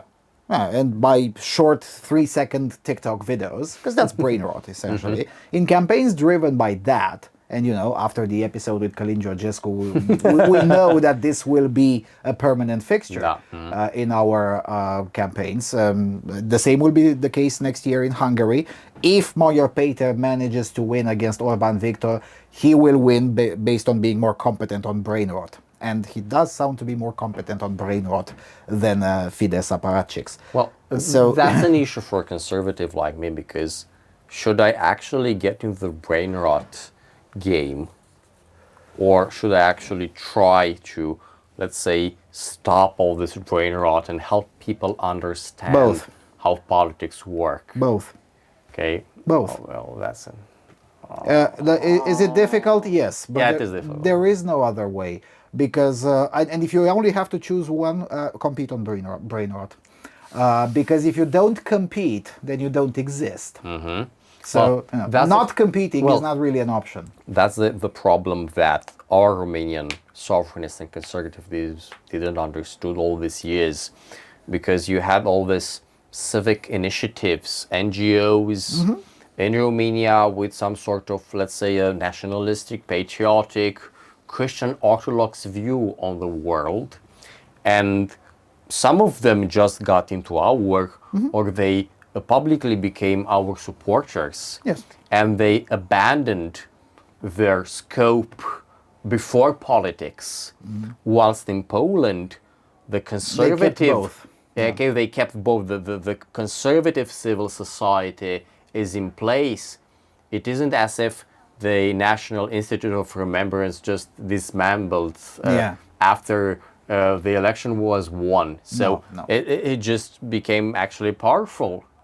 So in Romania, we don't have this tradition of maintaining social structures. We only create them for the temporary usage of using them as a trampoline of getting into politics. Yes. And that is our biggest mistakes. Civil society, not society in a military, let's say, uniform, should be actually maintained as civil society. Not общество. I'm serious. Exactly.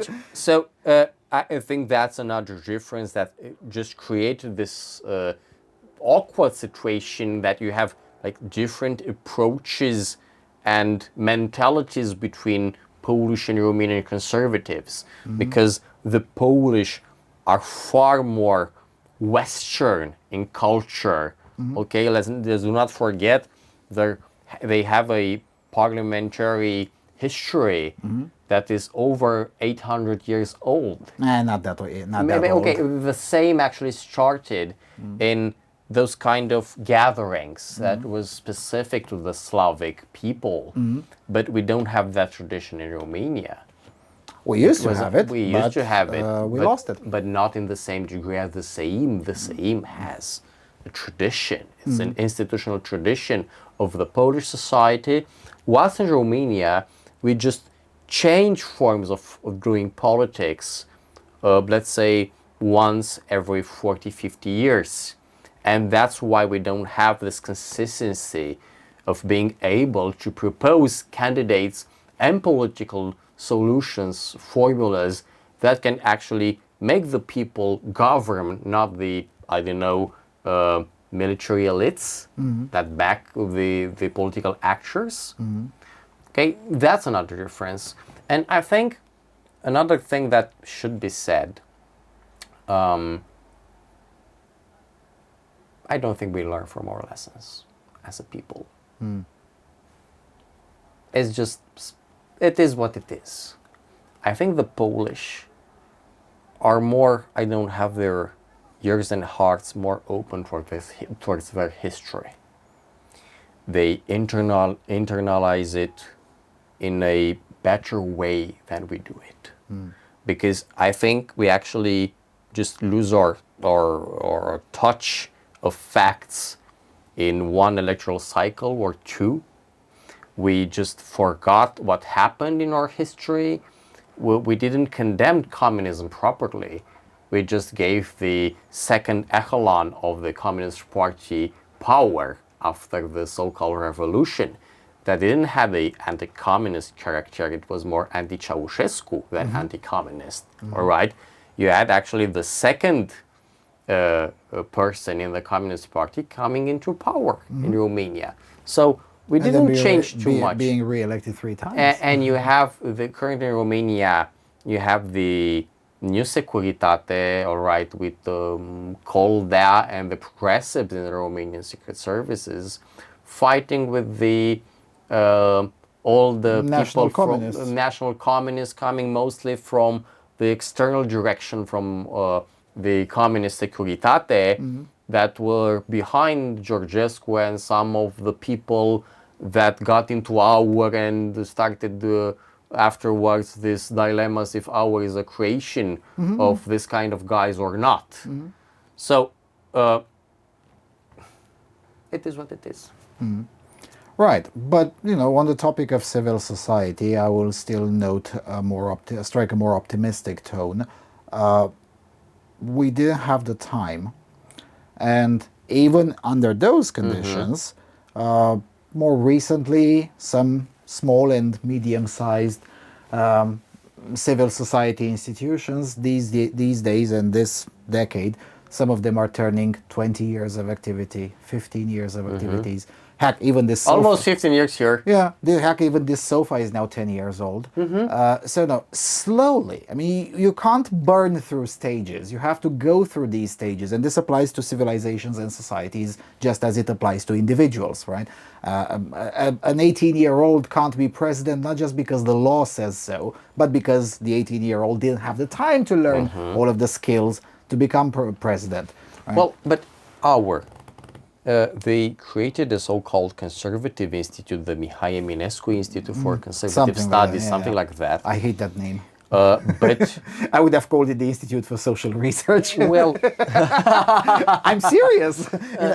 If I will ever create my own think tank, it will not have the word conservative in the title. well, I don't see any scientific board, any governing board anywhere. I don't see scholarships.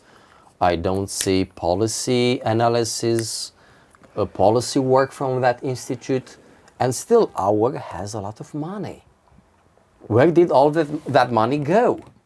Okay, you didn't form any academics.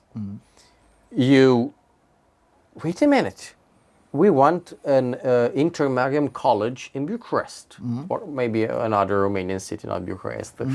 But still, there's no investment from our in a conservative elite because they have this view that being conservative means of getting on your yellow our t-shirt.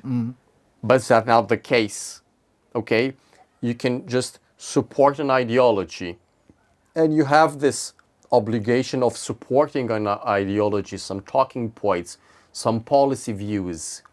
But if the party starts not respecting those, it's not the issue of the academics and the people in the civil society that maintain those principles. Yeah, to contort themselves to the party, exactly. but the other way around. The party should be actually under the civil society, not the other way around. Okay, and our didn't understand that in all these years, and if it won't understand that this year, I don't think 2028 is gonna be actually the great year for our. You have some civil disorders right now. You have all these issues regarding the problem that we don't have a functioning government. All right, I regard that as a positive. I'm sorry. Well, but generally speaking, in terms of society, that it's actually in the benefit of our. Okay, you have all this fiscal mumbo jumbo going around. Yeah. That is positive for our in the forthcoming elections in the next 3 years. But if our won't start working in that direction, and I'm not speaking actually just for our, because right now we have Claudiu Târziu as a future rising star in Romanian politics, because he started creating his own party. And there are the official launching is this month. I think this month, and it's going to be a great surprise because we don't know which members of our from the parliament will actually follow him. We'll know in a few weeks. We're gonna know in a few weeks actually, and it was actually gonna be maybe. And I think that the best advice I can give our right now is just leave those people, leave our for Târziu's party, because otherwise you're gonna find them nowhere or worse in PSD, as it just happened with people from Șoșoaca's party or from the so-called Pot party. Okay, it's better to have an alternative, but still people that you know, people that are maybe in the same ideological area, than being as PAS and Maia Sandu in Moldova. Yes. Don't be as PAS, don't be as Maia Sandu. Yes, and here I will note another similarity with Polish politics. This is what happened to Prawo i Sprawiedliwość. It got splintered multiple times, and then those people eventually, some of them came back to the party, or never did, but continued to run on PiS lists. And support those kind of policies. And I think that it isn't a thing that happened by chance. And not even by strategy. I think it was only wisdom. Okay, we have these principles, we have these common views with some difference, but still they're common enough. Yeah. And we should try to create a political formula where we won't break our legs between us. I think that is actually the Polish stance on the issue. And if our won't start actually learning from their Polish counterparts, I don't see the future of conservatives in Romania too well. Well, I'm a bit more optimistic than you are, because ultimately, if we learn something from this, and we as civil society, not because I'm not a member of any party, you aren't either, last time I checked, unless you signed up to one in the last week or so. But no, thank you, no. But no, seriously, if we manage to learn this, namely that politics doesn't stand in one person or even one political party, then we will be better off long term. Because ultimately, again, 5 years ago when we taped our first video, was it 5 years ago? Was it 2020? I think it was 2020 or 21. 21. Okay, whatever. When we taped our first video, we got a lot of flack from all of the sub-bubbles of the Sovereignists. I mean, everyone disliked that. I'm still proud of that, by the way. Pissing people off is something that's why this sofa exists. Anyway, when we taped that video, we did say exactly this, that look, ultimately it's not about one person, because at that time we were... we support and promote principles, a set of ideas, a set of policies. Not people. At the time, the discussion was that we were pro-Russian because we don't want to get QR coded, and we wanted to keep schools open, and I think something like that was. That was the narrative. Yeah, and the main dispute was then because both of us were suing the state over the pandemic project, and we kind of won pretty much all of the lawsuits, or almost all. Almost. I lost one on procedure, and then that's it. And I lost actually several because of judges coming into court with gloves for, let's say, those, I can't recall the discipline, for gynecological... gynecological gloves. Okay, gloves for searching the cows inside. And with triple marks, you have the FP95, the square... rectangle mask, and you even had judges with those kind of goggles. It was like, okay, you just want to handle, I don't know, a piece of uranium. No. So okay. When I saw judges dressed like that, I was like, no, we're gonna lose. Oh my god, no. Right, but at the time we did say this because, and not just to defend ourselves from the accusation that we were supporters of this party or the other party, because at the time we were accused simultaneously of being social democrats and pro-Russians, because the social democrats were also in opposition at the time. But if we managed to learn, and we did learn quite a bit in the last 4 years. I mean, even the most psychiatric corners of the sovereignist bubble eventually did come out and vote for Georgia, even though their Lord and Savior was their cult leader. right? Călin Georgescu, that is. So even they had to learn the hard way, but they still had to learn that politics, no matter what your view on politics is not a person or even a political party. So if we manage to get away with this lesson, at least even if it's a minority, but if it's a significant enough minority of the sovereignist bubble manages to get away with this lesson, we'll be fine. The first application of that lesson, of course, it will be stop attacking each other all the time.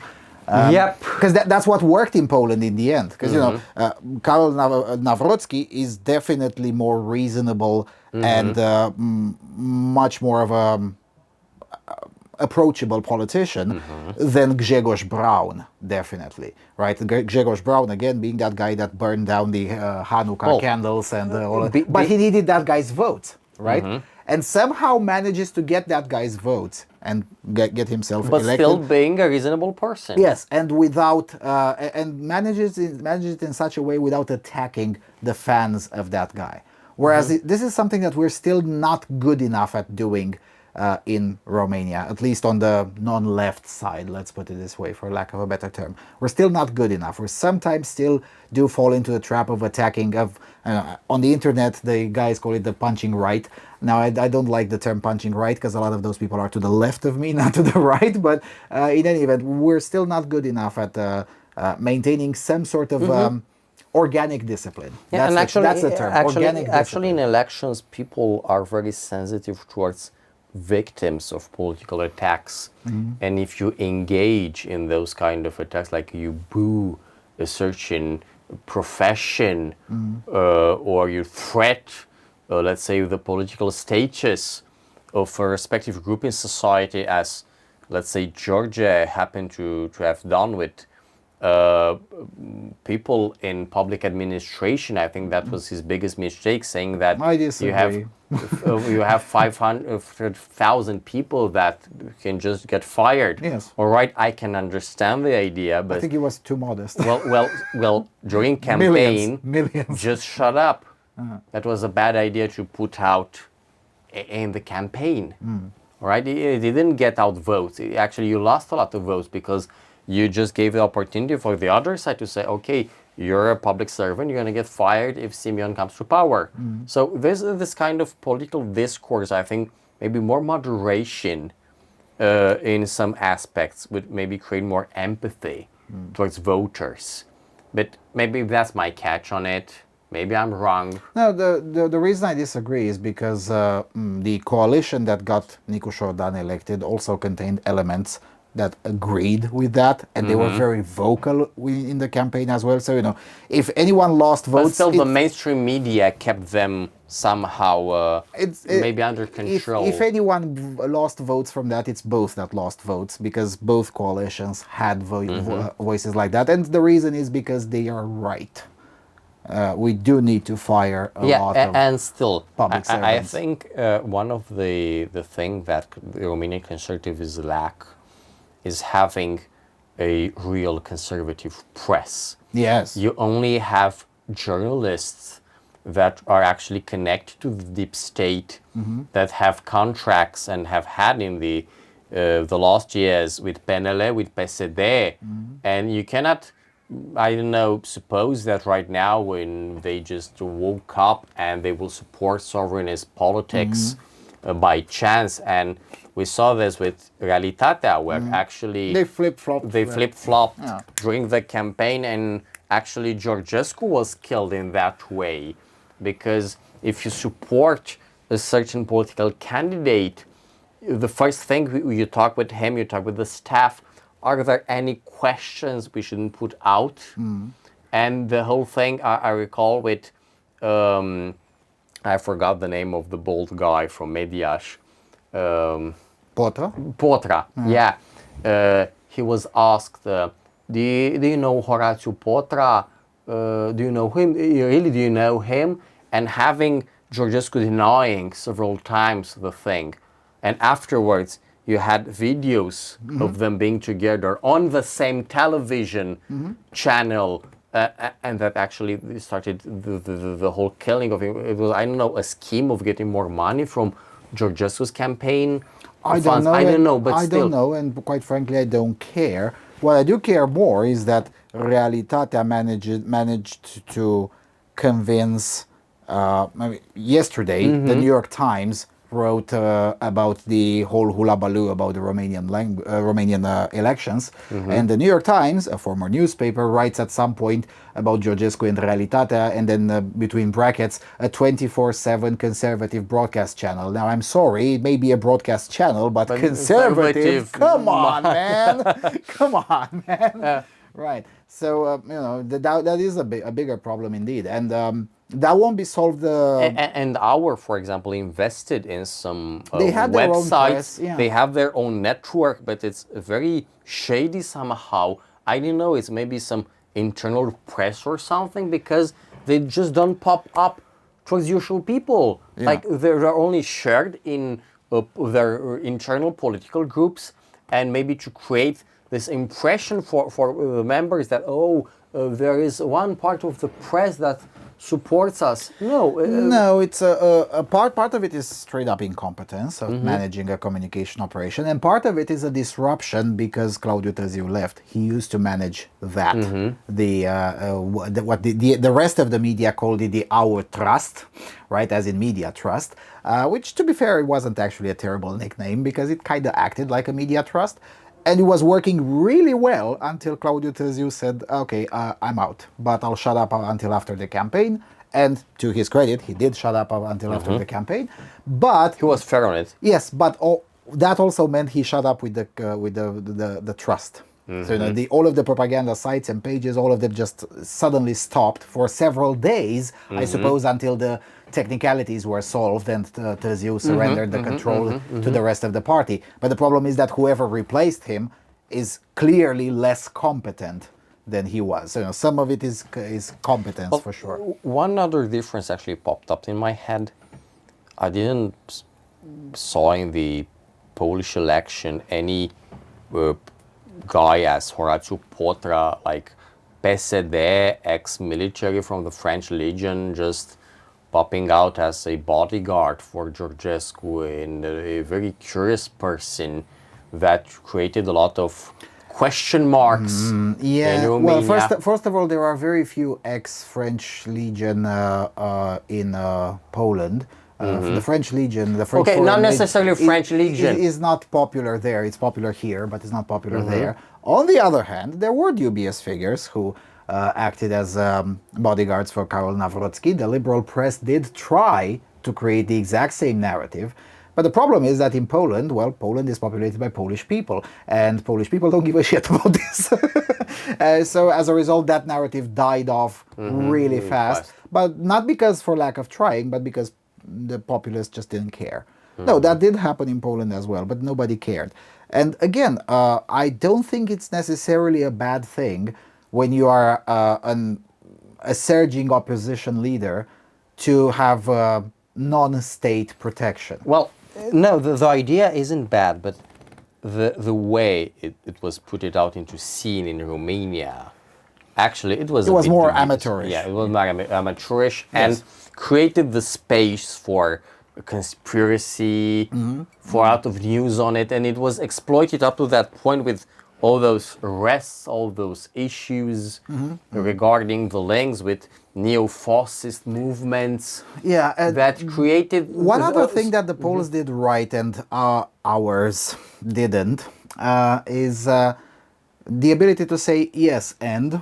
For instance, Nawrocki was accused of being a stadium thug, and he's like, yes and. Yes, it was a very honorable fight. Sometimes I won, sometimes I lost. Very similar to how Georges said it a few years ago when he was accused. But actually, Nawrocki was a boxer. Yes. But he had a little bit more of a, let's say, pedigree on it. But in any event, he was like, yes, well, I was involved in some fights on the stadium, and sometimes I lost. Most of the time I won. It was a very honorable fight, and it is what it is.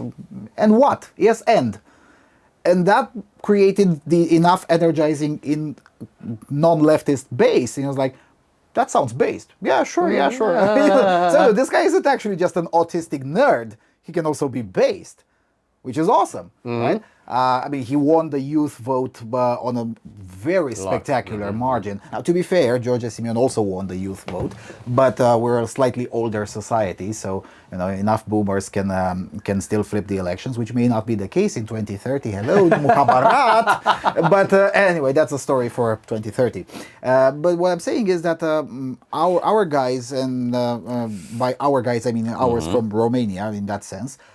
Should probably start taking a page from the Polish playbook and use this more often.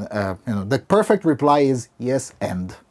You were to this podcast and you are a racist and a sexist. Yes and. And? I mean, so what, right? Same thing. He was accused of, you are having dinner with an extremist and while a fascist. Yes and. We're all politicians, part of the political class that represents this country. Of course we know each other, and of course we talk with each other. And? Yes, if we have this kind of, petty, we were just too shy in front of mainstream media attacks. And I really had enough of it. Well, they've had enough of it and as well. It's very fun because I was on a television set, actually, 2 days ago, and after listening to 2 continuously hours of attacks on the opposition, which I know me as a Christian, I was like, no, I just cannot do those kind of bullshit talking. But when I just pushed the pedal a bit, like on some political, I was immediately cut off. No, please use a proper language. Don't have vision. What? Excuse me? Huh? Yeah. And I was kind of soft, actually. That's what I'm saying. I listened to your intervention. I'm like, but that's excessively civilized. And what the hell is wrong with you? Wait a minute. Okay, so I don't know. People, I think, in the sovereignist side should start up, I don't know, reading a bit, because they do lack some general culture.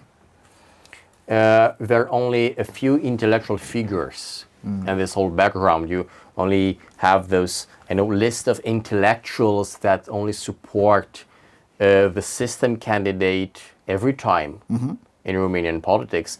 But you don't have, clashes, debates between sides of intellectuals supporting different candidates. You don't have those kind of intellectual debates, and you mostly don't have a lot of intellectual, maybe only a handful in our. And I think you should try to correct that as a sovereignist leader in Romania if you want to be taken seriously. Because people, and I know a lot of people, a lot of bubbles that search for this kind of people. Okay, who endorsed Simeon? Okay, which intellectual figure? Too few. Yeah, well, this is a strategy discussion rather than an ideological one. I will still disagree with you because you don't get 5.3. If he got 5.3 million votes, then that means the opinion of intellectuals is irrelevant.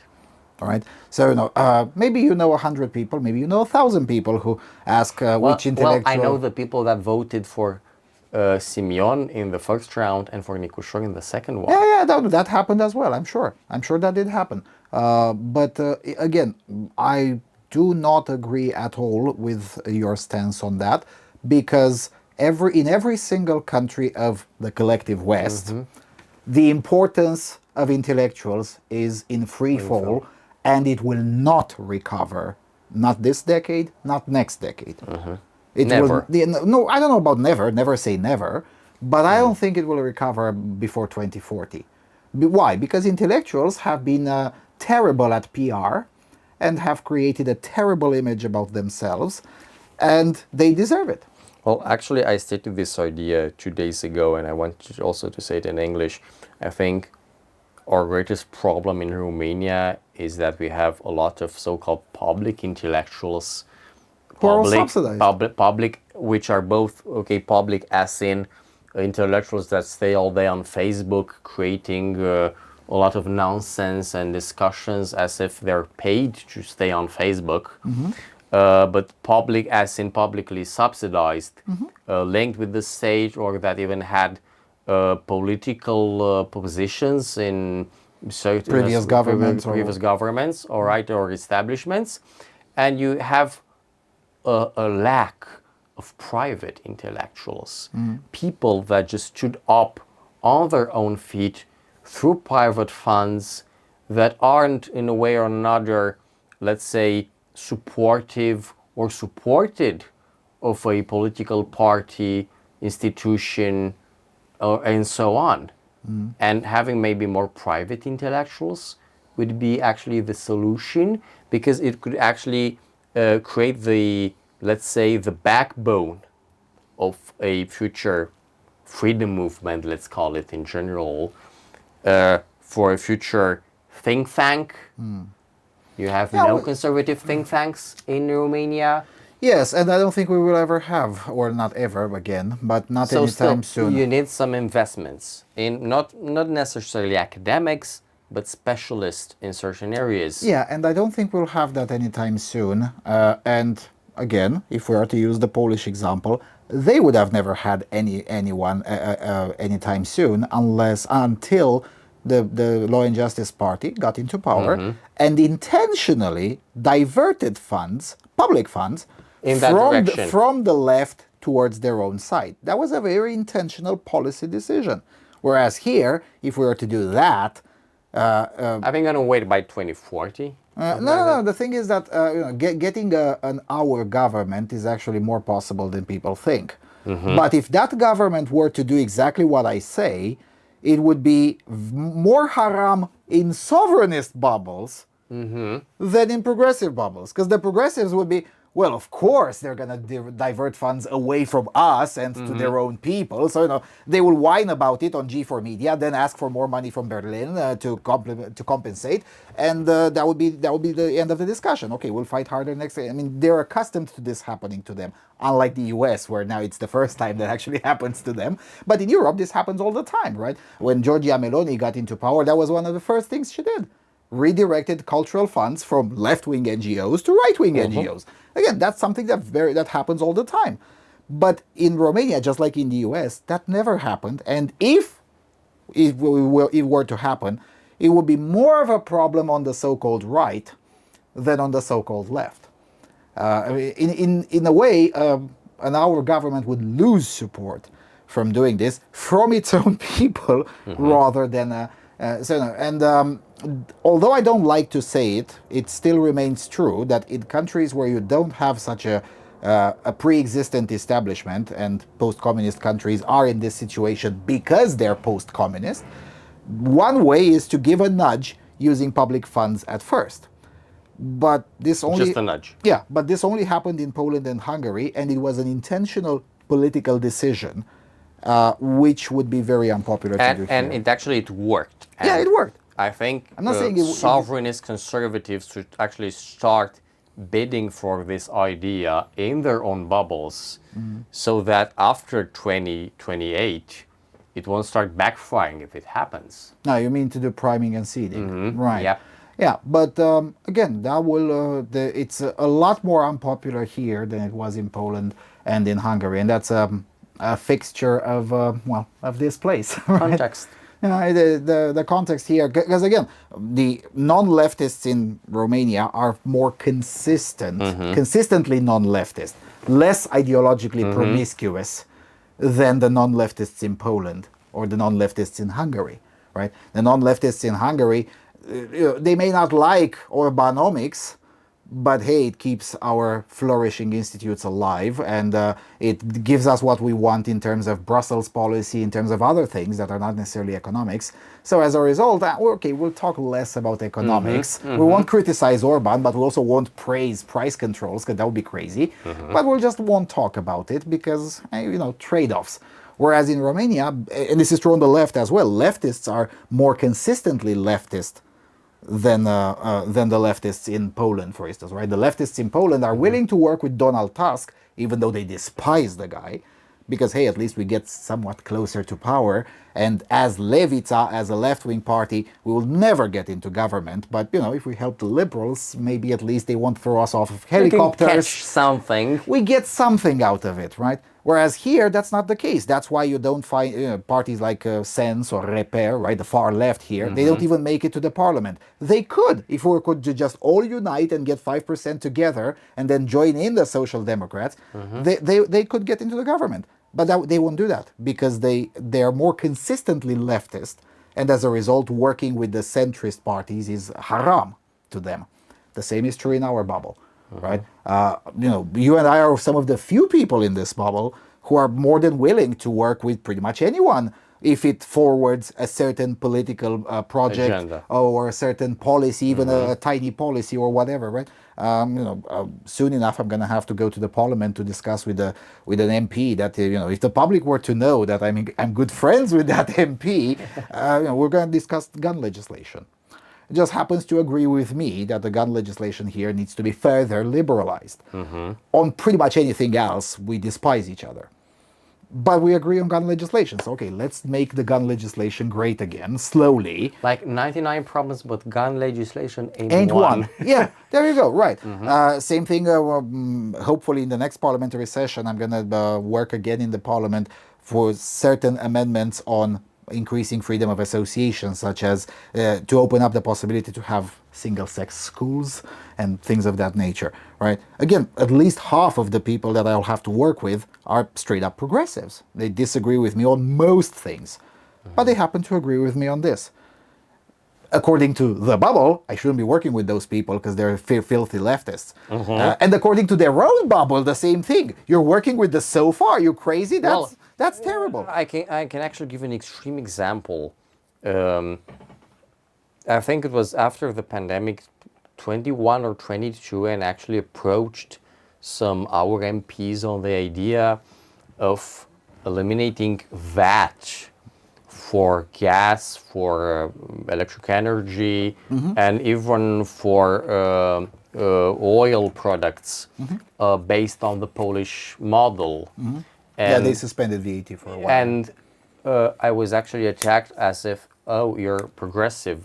No, we won't do that. Okay, why did you call me a progressive? Because Claudiu Năsui from USR proposed that. And USR is a progressive party, so Năsui is a progressive individual, so all his ideas are progressive. No, wait. No, that's not how this works. Exactly. And it was, I can understand during our first term in the parliament, but still. That was the first term. It was the first term at the time, but still, wait a minute. And I see this extremist view all over Romanian politics. And example, if you want to kill an idea, just give it to Șoșoacă. Yes. Yes. We can never have... Is the black widow of ideas. Yeah, we can never have Șoșoacă making a good point, ever. Ever. That doesn't matter. I mean, if Șoșoacă comes out tomorrow and says the sky is blue, everyone will have to pretend it's pink just because they don't have to agree with Șoșoacă. No, I'm serious. And in a way, I understand the impetus. I mean, the woman is terrible, but come on. That's a bit too harsh. Maybe it's her mission. Yes, I mean, I understand that kind of thinking as well, although I don't... Do we have this kind of people in the Sejm? I don't know. I suppose yes, but I don't know for sure. And the reason I suppose yes is because, again, the second biggest muhabarat in Eastern Europe is the Polish one. And they're also a post-communist country, so some of the habits... Maybe that's a question for our Polish donors here. Do you have a sort of controlled opposition by the regime that is like at the far right, only that the regime uses it as an example in order to institute, let's say, liberticide policies in order to control and have more control over the state? Do we have that in Poland? That's a great question. Yeah, there are some suspicions about that, both when it comes to Janusz Korwin-Mikke and also Grzegorz Braun. There are some suspicions. It's a very similar discussion in Poland as well as the one we're having in Romania, yes. But still, they don't have like the same, I don't know, moments let's say, stunts as Szaszaka. Oh yeah, they do. Grzegorz Braun burned down the EU flag inside the Ministry of Agriculture because. Oh yeah, I and forgot that. Yeah, the same guy who used the fire extinguisher to extinguish the candles, the Hanukkah Right, candles. Hanukkah candles. Yeah, right. So no, they do. They do. But still, No, they do. That's maybe the first question. Are they, let's say, a result of the spontaneous order, or are they created in some labs? Again, some are probably created in some labs in Poland, just like here. Because again, here some of the stunts are actually not created in a lab; they're a result of spontaneous order, and some others are created in a lab. Because if you take some of the sovereignists that are right now in the parliament and the European Parliament alike, they had totally different approaches on mainly sovereignist conservative issues before getting into politics, as if becoming a political candidate on the sovereignist list just transformed them into being patriotic, into loving the church doctrine and so on. And that's really an issue because you don't see this consistency throughout Romanian politics. I think the greatest chameleon we have in Romanian politics right now is Victor Ponta. Victor Ponta transitioned from being, let's say, a young socialist individual, being pro-EU, pro-NATO, pro-Western, and becoming pro-Turkish, pro-China, a bit pro-Russian, mainly pro-China. Mainly pro-China. Then again, center-left progressive, and now with wearing a MAGA hat. Yes. But then again, he's a special case in all respects because, well, for starters, everyone knows him as such. That's why gathering votes beyond getting himself into the parliament is an impossible task for him at this point. But also, we can suspect him of many things, but one thing we can definitely say about Victor Ponta is that he's a political survivor. I mean, the guy should have never been into politics. He got rejected by 3 political parties before being accepted in the Social Democrats. That was in 1991, right? He managed to survive that, and he managed to survive a decade of being nobody, and then snatched the party away from Iliescu. I mean, come on, you gotta respect the hustle, right? So, in terms of ideas, I don't have pretty much anything positive to say about Victor Ponta, but in terms of political practice, I gotta respect the hustle. I mean, the guy is a survivor. With better luck, maybe he could have been Berlusconi or Orban. Someone who clings to office and somehow stays in office no matter what happens. With a bit more luck, he could have been that kind of politician. So thank God he wasn't. But still, he is one of those kinds of political survivors. In a way, that's Donald Tusk for you. In Poland. That was actually my talking point. In a way, that's Donald Tusk for you. So Donald Tusk is basically Victor Ponta, but slightly luckier. Because that's really the only difference. Donald Tusk was slightly luckier. That's it. With some European pedigree. Yeah, but again, had he been a little bit luckier, Ponta could have become the vice president of the European Parliament, or vice president, or even president of the European Council. He was just unlucky. Just when it was fashionable to do that, at that time he was facing a rebellion inside the Social Democrats, and then he had to resign in 2015. If he had survived a little bit longer, or had decided to run for European elections in 2014 at the peak of the popularity, or had he not lost the election in 2014 at a very narrow margin, again, he was just slightly unlucky. Well, I think one thing actually hit me. For example, you have PSD having these avatars as Victor Negulescu being, let's say, the pro-European side of the PSD, and he's used in a lot of context to say, okay, PSD it has some problems with corruption, such and such, but still Victor Negulescu and the people in the European Parliament, our doesn't have right now They do, actually. They do.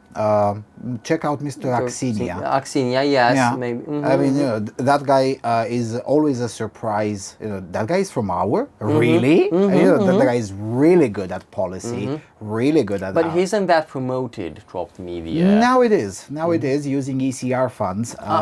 So that's a good thing. That's also something that is the result of voting in the end, because the Romanian media didn't even copy pasted the communiques from ECR until 2 weeks ago, 3 weeks ago. Yeah. But when the vice president of the ECR gets 5.3 million votes, maybe there is someone who actually wants to read those. It created even a financial incentive for the media to actually start asking, okay, so there are some guys from this guy who got 5 million votes that work there. Okay, what do they have to say? And now there's an incentive to talk about those as well. So Mr. Axinia, I guess, would be one example. He's basically Negulescu, but for our, effectively, right? Then there is that chap who is a social democrat at heart, but he's a lawyer. I forget his name. Pipera, yes.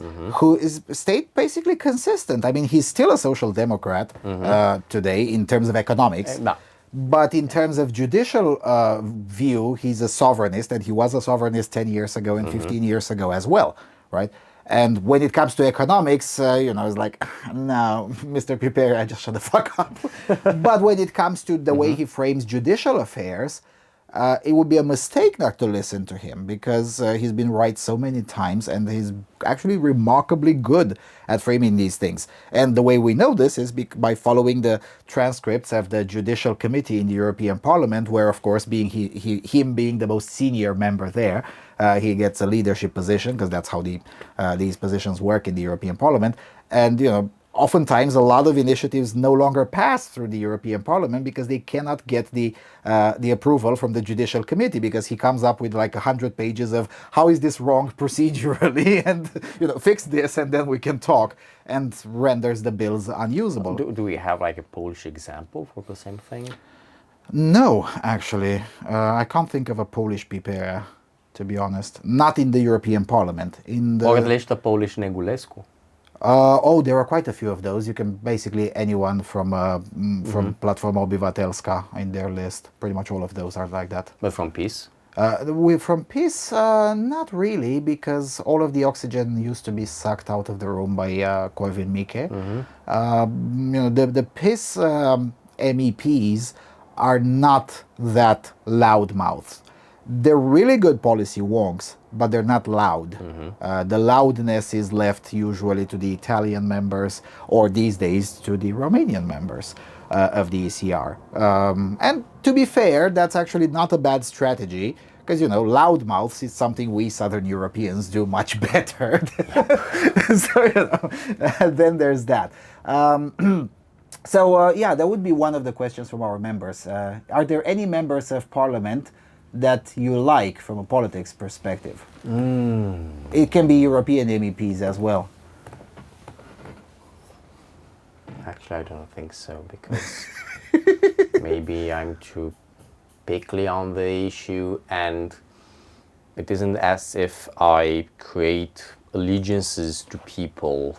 No, the question is not whether you have allegiance to any of them, but whether... I actually don't like anybody right now.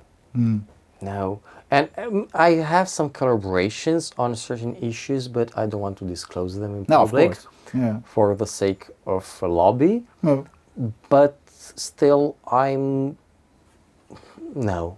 I feel out of just, let's say, disgust, even when I talk with some of my collaborators, because sometimes I feel the urge to draw to them the issues, and I actually use proper language. I can explain, and after half an hour of talking on issues, like, can you please just, I don't know, say to me maybe in a year headset or something, whilst I'm in the commission, or because I cannot really understand the idea. They're like that, and I'm like, why I want your place, actually. No, please, you just quit. I want your place. I had enough of this thing of having MPs that are too dependent on their council. Whilst you should have your MPs actually ordering, okay, I want that, I want you to do that. You should actually have your MPs coming up with a plan, as if they want to create maybe new policy and actually be in charge of things. Whilst I have a lot of cases of people that I really don't have to speak to in parliament. I just have to call their secretaries or the specific councillor. And specific councillor. And that's odd, because I think we should have maybe a generation in the next parliament of secretaries and councillors that just take the place of the current MPs. And I think that would be the most awesome parliament Romania had in the last 40 years. Yes, maybe. but we both know that can't happen, because anyone who wants to do politics either does it like us, lobbying, or becomes a secretary or a councillor of the MP, but doesn't want to be on a list and run as an MP. But, well, it's the nature of the beast. Well, maybe I'm different, because I feel all these MPs lacking balls and boldness in parliament. Yes. They don't have initiative. They're too afraid of even having initiative in their own party. And that's not only the case of one party. No, it's all of them. Yes. In all of them. Yes. And that's the problem. We don't have proper democracy without private initiative in politics. Like you are maybe an MP from, let's say, from PNL, and you have a friend in our and a friend in PSD. You want to get all those together, and if you don't have the approval of the whip in your political group, you can have problems afterwards. Yes. Okay, everything is negotiated. Maybe too much negotiation and too less of a debate. Actually, you have a lot of policy that is voted only through orders that come from the political services, from the intelligence agencies, that I think they come up with this kind of policy papers actually in those respective intelligence agencies, because a lot of the officers are actually analysts, not operatives. And they create policy papers and they just shovel them up to MPs. Okay, you just take that into the commission, assume that is your project, vote for it because this is the order from the Mukhabarat. That's a problem with our parliamentary democracy. And you don't have even proper control over the secret services. Maybe I think everyone in the intelligence agency, the control commission, has maybe a master's degree or a PhD at the academy that is owned by the secret services. And that's just awkward, you know. National Intelligence Academy. National Intelligence Academy. You don't have equivalents in Western Europe. If you want to have a PhD in a certain subject related to intelligence, you can get a sociology PhD, a law PhD, or history, or anything. Not security studies stuff. That has actually changed. It's just a bit. You don't have this kind of all these generals, all these MPs that are like in a free fight to have diplomas from the academy of the Serie. Yeah, although unfortunately a lot of West Europe is actually adopting this model. Unfortunately. It wasn't the case 5 or 10 years ago when it just started in Romania. Yeah, no, the muhabaratization of the European Union is a real phenomenon. And although it will face a lot of what? That was a mouthful. What? I mean, it is true. Please coin the term. Yeah, most of the Европейский Союз is turning into a one huge muhabarat. I mean, it just is what it is, right? This phenomenon, although not unstoppable, and it will definitely face a lot of hurdles over time, but it is a phenomenon that's been going on for several years, and it will continue at least till the end of this commission's term. If we can actually get an Eurosceptic majority in the European Parliament, in the next European Parliament, Godspeed on it. then maybe we can discuss about slowing down or even stopping the Mukhabaratization of the European Union. But for now, it's actually, it's just a long march through institutions. But there is something else that a Polish member mentioned here, and probably we should touch on that before wrapping up. Sure. The social background of Mr. Nawrocki, which is distinctly working class, was used in dirty propaganda. The liberals have a love-hate relationship with the working class, which is true here as well. Those who voted for the Sovereignist side were called the dust of society, the dregs of society, and whatnot, right? So as a result, the liberals used words like pimp, thief, fraud, thug, and they genuinely believe it's real. This did not happen to Andrzej Duda, who had an intelligentsia background, our member mentions. So, what is with this? I mean, the Social Democrats, and this is true not just in Romania, it's true in Poland as well, it's true in Britain as well, it's true in many places in Europe. The Social Democrats, who used to be very much the working class parties, have now turned into the supreme bitches of the HR, and that would be the polite way of describing the phenomenon. The corporatists. Yeah, no, they're all a bunch of fucking Karens at this point. And naturally, they create disgust, and I would dare to say not just among working class people. Well, we have this like almost same talking point in Romania, where maybe the last elections, I can recall 2014, 2019, the diaspora was praised by the mainstream media and by the liberal journalists for saving Romania from PSD. And now they just changed sides, and diaspora isn't welcomed in Romania anymore. They're like the thugs of society that stays all day on TikTok praising Russian propaganda, idiots and stuff like that.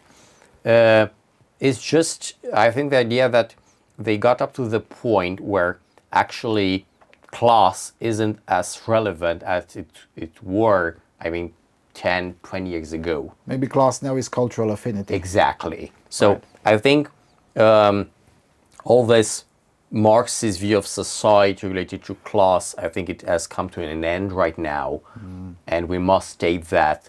And I think political groups and bubbles have a different dynamic in the contemporary society. We have overlapping bubbles with different interests, interests of people because of the continuous liberalization of the access to wealth through ideas, through opportunities. They actually starting having a lot of preferences.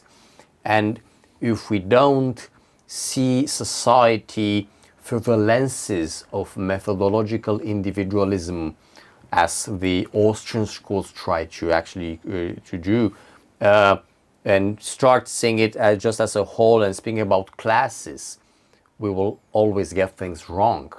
Because even this sort of labels of being sovereignist, being progressive, pro-Russian and so on, they're wrong, because people have opinions, people have choices based on their individual searches and their individual reasons that cannot be necessarily idiosyncratic. Exactly, and cannot be just boxed up. For example, you can have, for example, an our voter that wanted Simeon to come into power only for the sake of supporting traditional marriage up front. You can have another for being actually pro-Russian and not wanting Ukraine to have more funds. You can have a Nicu Jordan supporter that was maybe, I don't know, it was its only option and they didn't want Simeon for his arrogant positions, or maybe he wanted Nicu Jordan for being LGBTQ. So the options are actually,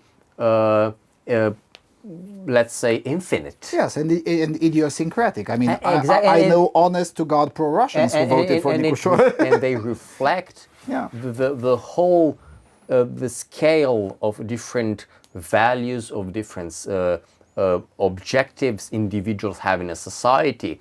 You cannot have, let's say, a perfect harmony between the will of almost 20 million people in the case of Romania, and in the case of any country. And if we change our perspective of not seeing people in classes or groups anymore, and we start delabeling people, maybe we can start maturing up and understanding something out of politics and taking politics more seriously and having more of a degree of respect towards our neighboring people, towards our relatives, towards everyone in society, and understanding that just people, just maybe our neighbor or even somebody from our family just wants something else.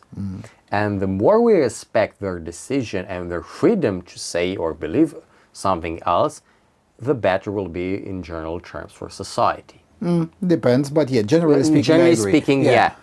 Because, there is also, speaking of maturing up, both here and in Poland, this is the first big step towards the generational shift. The president-elect of Poland is only 42 years old. Simeon was, 39, I think? 38. Or 30, no, maybe, isn't he born in 86? Yeah, so 39. 39. 39, yeah. So, no, very young compared to the median of 39 in September. Right. I have no idea what his birth date is, but I remember I remember the year because I was having an argument with a schmuck who was like 60 and was like, oh, but Simeon is coming from the Securitate, and I'm like, the Securitate got abolished when he was 3. It's just impossible for the guy to have been part of that because, although there were many young people in the Securitate, I have yet to hear any or see any evidence of someone being 3 and being an officer there. In any event, so it's a change of generation. The current president-elect of Poland, he's being inaugurated, I think, in August.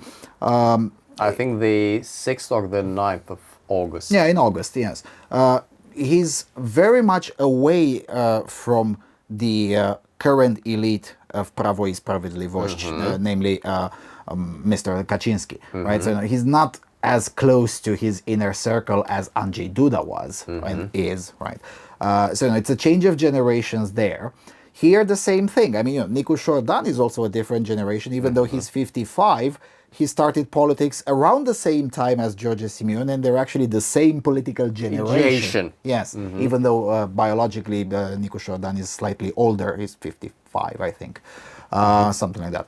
In any event, but it's a different generation, a very different political generation. And we'll probably see it confirmed in 2027 in Poland and in 2028 here, the next parliamentary elections, where we will see even more MPs that, okay, maybe you and I have heard of them, but most of the political pundits in both countries who've been in this job for too long probably haven't.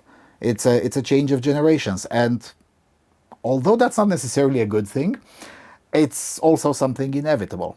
It will have to happen because biology is this implacable force, and at some point we'll all have to gonna fuck off. And in the case of politicians who are 65 or older, they will have to fuck off, whether they like it or not. Especially in this country, where at 65 you're considered too old. Right? Actually, I just got into this issue because I'm really fed up with the idea of people that had this country in their hands, with their generation in the last 35 years, try to dictate what is best for our future. We have our freedom to actually choose what is best for our future and not be under the, political boomer, let's say, appanage of the current political parties and current political leaders that have this disrespectful attitude towards the youth. All right, I understand and I really acknowledge the issue with my generation and the generation that comes actually after me, the people that were born after the 2000s. And but wait, still, if you don't show some respect, you don't at least put people up to the table. All right, people, what do you want for your future? You're gonna have kids. Things are gonna start to precipitate in Europe. Nobody talks about the issue that in 2050 Europe is gonna start being so depopulated in comparison with Asia, with Africa. Africa started growing up its economy. You have a lot of African countries that actually they're getting more population, more GDP, so they're starting a bit going from the third world, at least to the second world, world, if not maybe the first in some quite a few, in some cases. Yeah, quite a few. Will be Some first of them world very through soon. Chinese investments, and that's a problem. You have Asia growing fast, and the whole, let's say, global fulcrum shifts from the current West towards Asia, Or at least portions of Asia. and yeah. portions of Asia, and we will be overwhelmed culturally, and you cannot have the same pretension in 30 years of dictating around the world Yes. what the political culture should be. And when China will start to actually dominate the world, God forbid that day. Luckily, that won't happen because of other reasons. But yes, Yeah, but it's still, still a the real whole possibility. perspective, you don't have politicians in the current generation, regardless of their affiliation or ideological doctrine, you don't have politicians with this kind of future worldview, okay? What do we want from our country in 30 years? How the world will look? What should we start shaping around here in order to Be better protect, adapted, yeah. maintain, adapt, and even thrive in the future? Yes. And without the issue of demographics, of economical freedom, because, for example, China, you have this whole party system that controls the state, but still it promoted, I think, the most successful socialist form of capitalism. And China is striving through businesses At that least are in certain provinces, the level of economic freedom is significantly higher than the EU median. Than the EU median, and that's That's a problem. That's a problem. Whilst the US and China spearheads the AI revolution, you have the European Parliament speaking about regulation. Well, the EU spearheaded the AI regulation. I mean, it was a Romanian MP from the Save Romania Union who actually wrote the bill. It's a terrible bill, of course, like anything that ever came out of USR, but nevertheless, the fact that they wrote it is not a surprise. The fact that they brag about it, that is a negative surprise, although kind of to be expected. That's what you expect from Bolsheviks. But I can't recall his or her name. it's a guy, Ștefănuț. Oh, Yeah, that one, yes. Well, I think legally he's no longer part of USR, but he was at the time, in any event. But yes, so no, he got the guy behind Sense. Yes, and the guy behind the AI regulation bill. He got glowing interviews in the New York Times, a former newspaper, I forgot about it. And the same thing. I mean, at the time, it looked like a good idea because it seemed that the Democrats would never lose elections. But fun fact, no. And now it seemed that the Democrats will not win elections until 2036, which I hope that... Well, and I think the great thing for Europe right now would be like scrap that bill, scrap any regulation that Scrap inhibits all of the green people, shit. all the green shit, everything that actually inhibits people from having their economic freedom. Like you have this thing with tanks in the EU that tanks should be adapted to green policy. Yes, yeah, I read You want to that. create a European army, but you want that tanks to be eco-friendly. Eco-friendly. Yeah. Of course, that's crazy. The thing is that the post-communists, both in Poland and Romania, they also, most of them anyway, lacked any vision for the future. But they were also either wise enough or incompetent enough, it doesn't really matter whether they wanted so or not, that the de facto situation ended up being a much freer market than Western Europe, which allowed for very fast economic growth. This is one of the discussions I was having with a Polish conservative when I went for the Three Seas Initiative Summit 2 months ago. And he was complaining correctly that the low-tier entrepreneurs who would do a lot of things in a more flexible way are now kind of gone in Poland under liberal regulations, most of them EU imposed. It's a similar situation here. And just like here, also in Poland, the only way this survives is through essentially avoiding the regulations by tax avoidance and tax evasion sometimes, right? And that's the only way you can still stay competitive.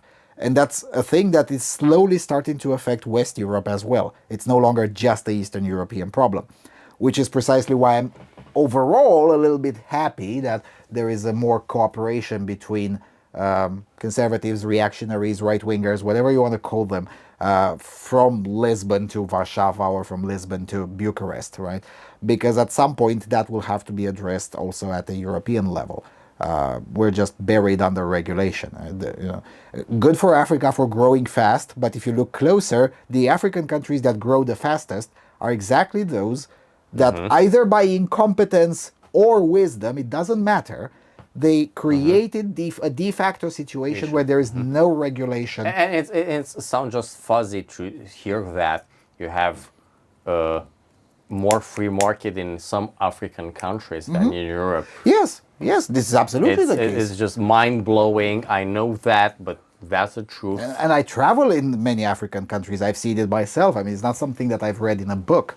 I've seen it myself. There are certain things that are impossible to think here. The most important talking points in the future are actually related to this subject of the free market, because you have a lot of competition coming from Asia in general, and you don't have a European counter for it. And I think right now the European governments, I think they're like this whole class of politicians lacks trust in their own citizens.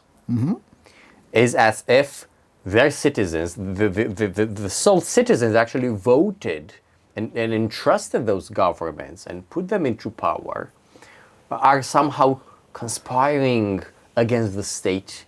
No, they want just to be wealthy, they want to be abundant, back at home, and affluent and free, and you have to trust your citizens on it, that they won't betray your country. Just give them freedom, and they will make the best out of it. The current situation actually convinces people to betray the country. You were mentioning earlier, with a lot, unfortunately, but it's true, a lot of our countrymen are like, why the hell would I fight for Bolozhan's privileges? Screw that. And you know what? I can't blame them. I can't blame them. They're right. Yeah, no, I disagree in the sense that I would fight, but I can't blame them.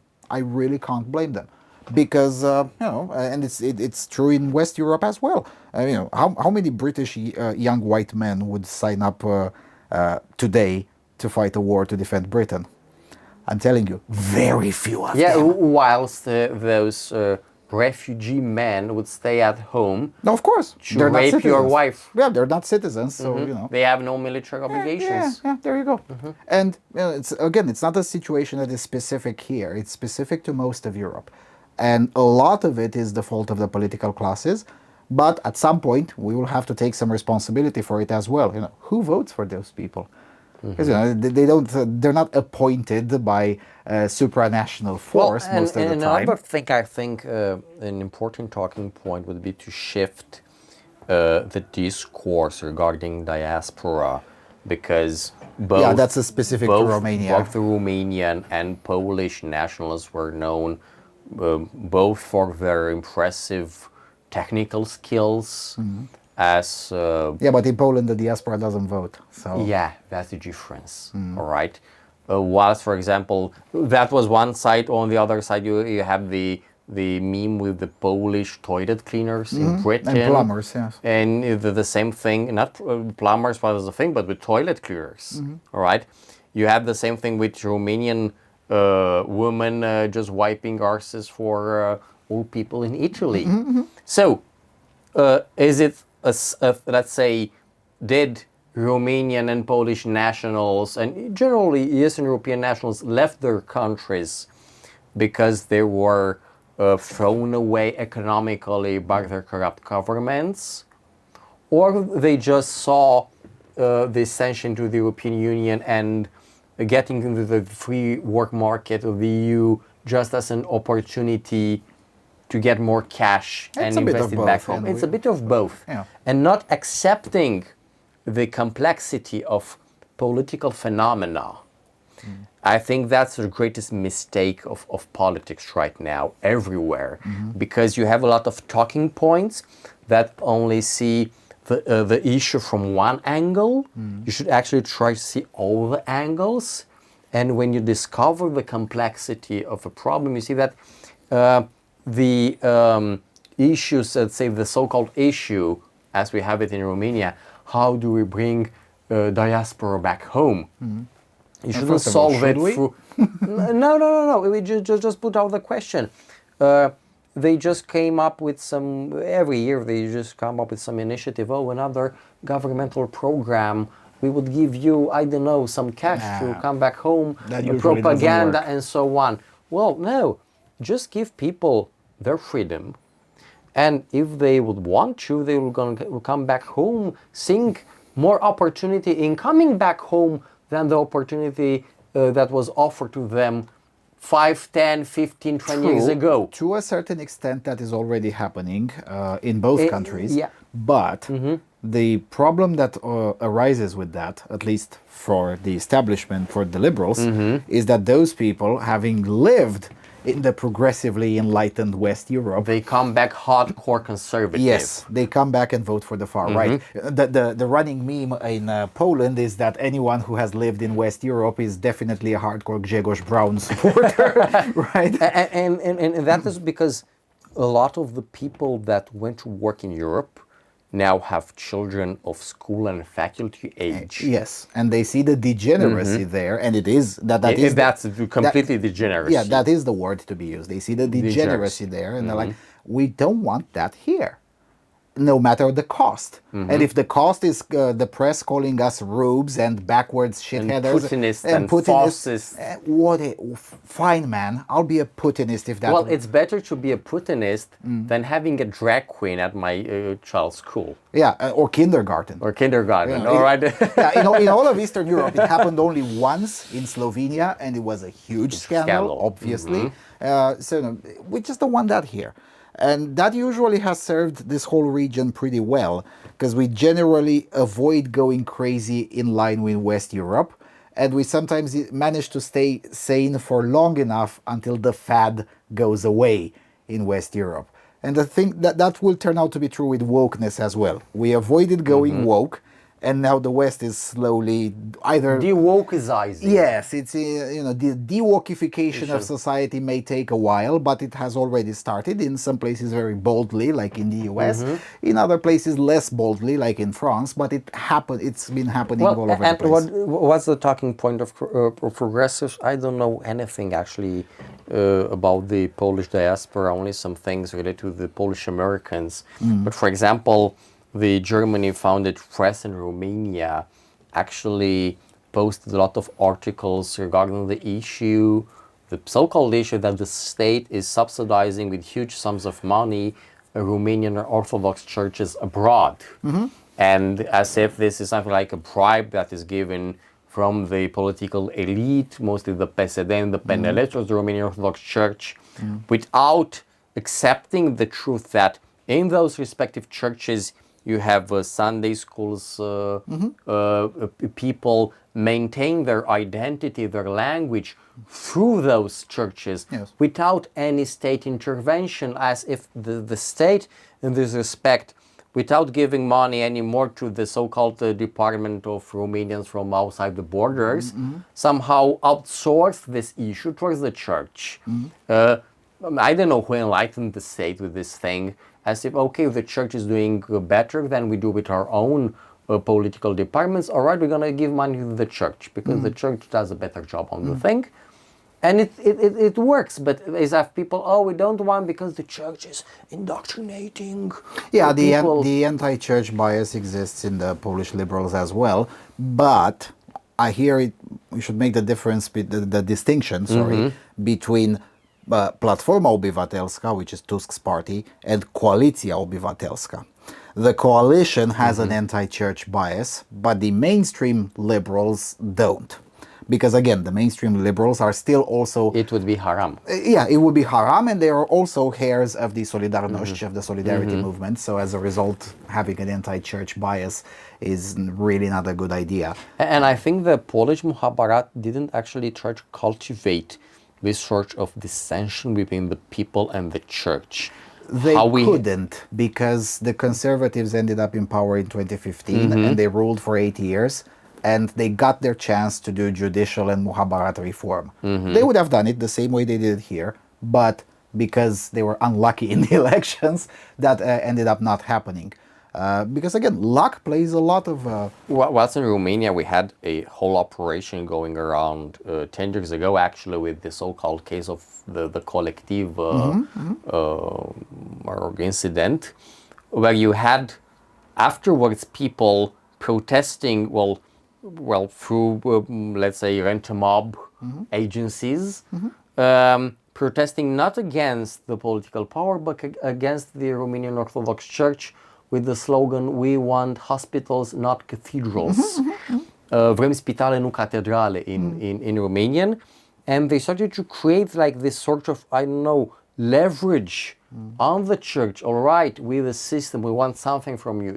You don't want to follow orders. All right, we're going to pay some rent-a-mobbers and some progressives. We're going to invest in them to create an anti-church current and settlement in the Romanian society, because you didn't want it to play nicely on the rules of the, let's say, the Concordat, the agreement between the Communist Party and the Romanian Orthodox Church that happened during the Communist time. Because, you know, it was an odd equilibrium. Some churches were destroyed by the communists, some churches were rebuilt and preserved.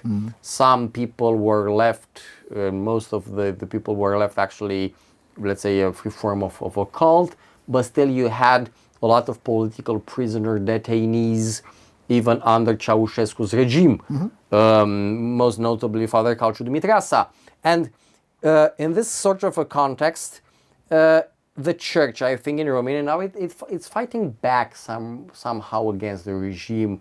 This is actually what I feel, because you have the Romanian Orthodox Church playing Romanian in Moldova, and it's actually the best Romanian actor in Moldova right now. It is the only entity that fights for the Romanian identity of those people, regardless of what the state cares or thinks about this issue.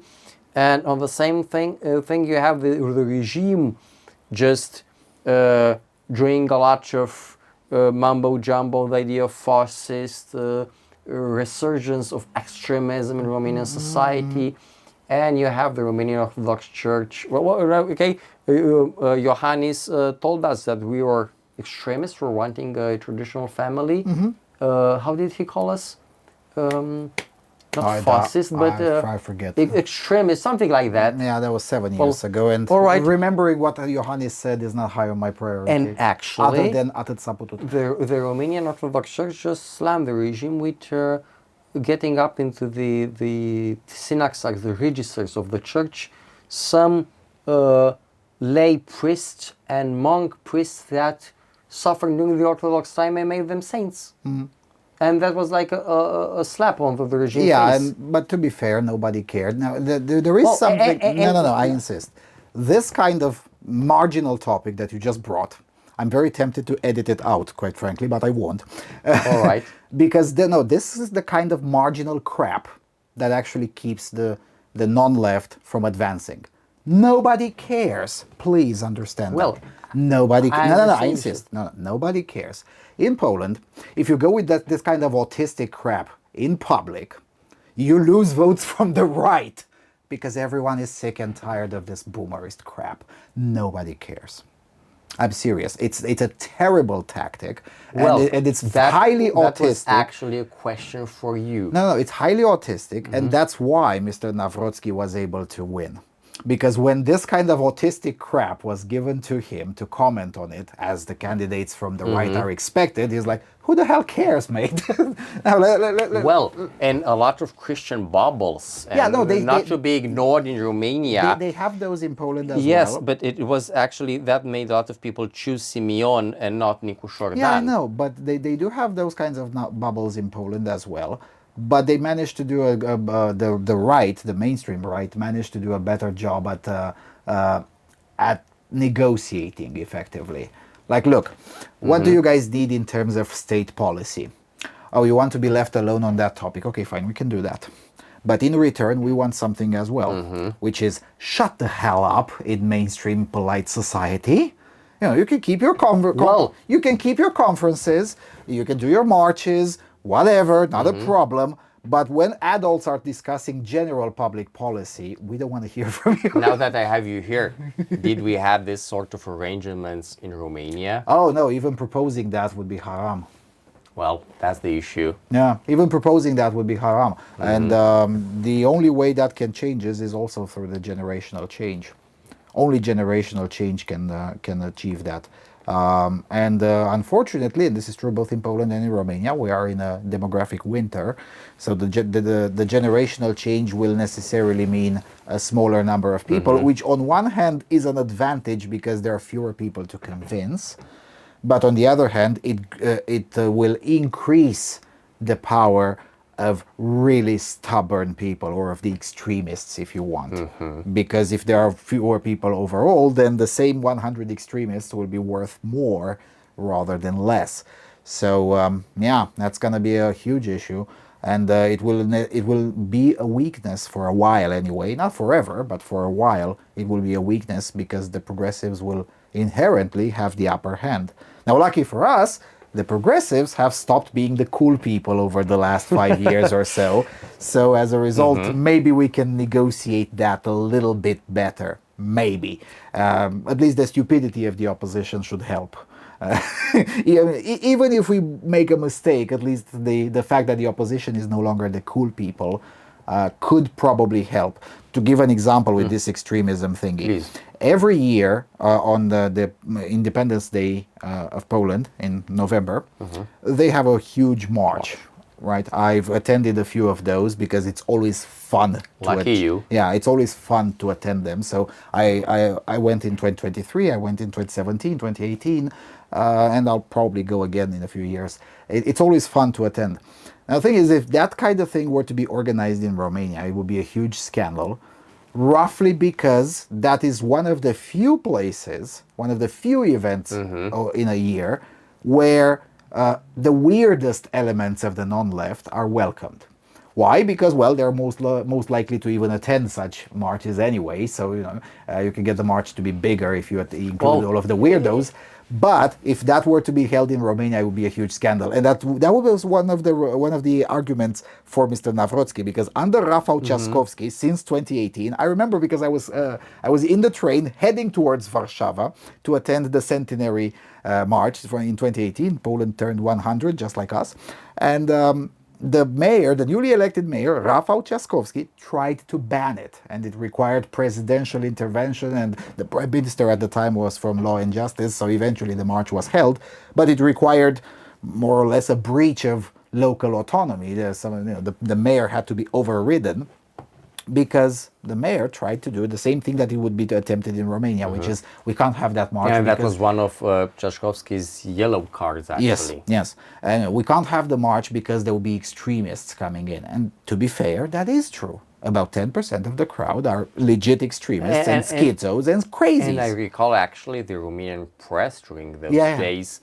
saying that all the march is actually an extremist manifestation of the fascists of Poland and stuff like that. They just try to create this narrative, this false narrative. Yeah, unfortunately for them it didn't work because there were live footage brought by us from there, and soon enough it's like, we can't really paint them as fascists. I mean, because it just doesn't work like that. But it is true that that is one of the ways the non-left there integrated some of these set C people, right? C coming from conspiracists, right? And it's something that we haven't been able to do. And it's true on the left as well, right? I mean, the current establishment, they're also ashamed about the craziness of the sense and repair bubbles. I mean, they know as well that they have a problem. They don't know how to integrate that crazy section of their own bubble as well. As a people, we're not good at integrating that kind of thing. And I have no idea how to do that. Well, I do, but it would require the kind of determination that is in very short supply. And that's really what it is. Well, maybe a shock change of the current electoral law, or by colleges, or by having a natural threshold. Oh, And well, that's another discussion. even until we get there, no. First of all, let's get to the more the one that doesn't require public policy. It will require political leaders, and by that I mean natural leaders, not political presidential parties or whatever, that would just come in and say, look, let's talk to those crazies. Let's at least try to negotiate. Yeah, the press is going to call us all sorts of names. Who cares? Right? The skill of saying yes and. Right? Yeah, sure, the press will say, oh, but you went to then talked with those crazy people with green flags. And Actually, at one time, I even thought that our is paying for media in Romania to do propaganda. Because we in Romania we call it the Antena 3 effect. In the second presidential elections where Băsescu ran for his second term, Antena 3, at that time Antena 3 in English. Yeah, the CNN affiliate. The CNN affiliate in Romania actually made him president by attacking him. Yes. It just, the whole strategy backfired. Now that you mentioned Antena 3 CNN, this is the first presidential election that Antena 3 won. Right? So no, they lost 2004, 2009, 2014, 2019, 2024, and they won 2025. So the sixth time is a charm. Yeah, so at some point, counter-propaganda can be turned into a positive. That's true. That's a very Alinskyite way of putting things. But yeah, that can work. But it will require the kind of wisdom and the kind of balls, cojones, that is in very short supply on this side of the border, since we're working with the assumption that Poland is a neighbor. On this side of the border, there's still that is still in short supply, but it's still better than it was 10 years ago, significantly better. Significantly. So I would end this video in this very optimistic note that there's still a long way to go. There's still a lot of work to be done, but overall, it could have been worse. Actually. At the seminary 1 week ago, somebody asked me, what do you think is your greatest contribution towards the sovereignist movement in Romania? And my answer just is staggering, is that during the pandemic, I actually talked a lot with anti-vaccination activists, and I convinced them to give up their crazy tinfoil arguments and start reading and citing Hayek. And I just changed their public discourse and say, okay, I'm not anti-vaccinist because I believe a certain weird medical opinion, or I believe, I don't know, a scientist from Russia or stuff like that. But I am because of economical reasons. And it's my fundamental right. It is my fundamental right and stuff like that. And changing that discourse actually also creates, let's say, a danger and an opportunity for the other side of the barricade also to change its discourse. So I think we should actually try to elevate our public discourse, our political discourse, and invest this kind of ideas into the different bubbles our political spectrum has, and afterwards maybe things will be much better. No, not necessarily better, but for now it makes strategic sense. Because there are some gains. Yeah, our friends on the left have stooped themselves to calling us rubes and the dregs of society and baskets of deplorables, yada, yada, yada. So as a result, if we're aiming, I'm not a big believer, you are, but I'm not a big believer in the civilized vote. I think negative votes are the best votes and the only votes that are easily achievable. But anyway, if we are to believe that this mythological civilized vote exists, then letting the left go very low with low-level kindergarten-level insults and replying with Hayek, that may actually bring in more votes. And if it doesn't, at least it brings in more leftist tears and more fun. And as Saul Alinsky taught us, if you're not having fun, then you're doing it wrong. So, then there's that. See, I even learned from leftists. All right. Thank you for taking the time. I know you're a very busy man and you're not here in the other end of the country just to be on the sofa. Is there anything we forgot to mention? And if we did, then we're going to pick it up in Romanian in a few weeks anyway. So there's that. If you have any more questions, I don't know, inquiries, please use the internal system. Maybe we can post maybe an email or some contacts of myself, or just for the sake of getting in touch with some of you, because I think we should actually start collaborating on some issues. Right now, actually, me and my colleagues in Liga Studentscher are very interested in working with some Polish institutions, especially in the academic field. We just only had some problems with the Mukhabaratization in the last few years, and we weren't maybe that active as we wanted because of the hits we gave to the system, to the regime during the pandemic. Well, it hit us back. But right now we're starting to get up on our feet, and we really want to actually make some propaganda for the Intermarium. We just call it Intermarium. I see it as a more proper term than the Treaties Initiative. And also we were accused some days ago, a week ago actually, of having relations with EU countries' embassies. I mean, that sounds just crazy, but we want to work out with you guys, and I think we should start putting up our minds together in order to get things properly tidied down back home in each of our respective countries, so that we're gonna just pick up the fruits in the following years. Yep. And generally speaking, if you don't work under pressure for just the next election, you won't win the next election, but you may win the next three. Right? You lose the next one and you win the other three. So that's usually helpful. Thank you for your time. Thank you, everyone who actually had the boredom to watch this. I have no idea how long it was, but whatever. Long. I guess it was worth it. Yeah. Don't forget to send me to Tajikistan, and I'll see you all soon. Cheers.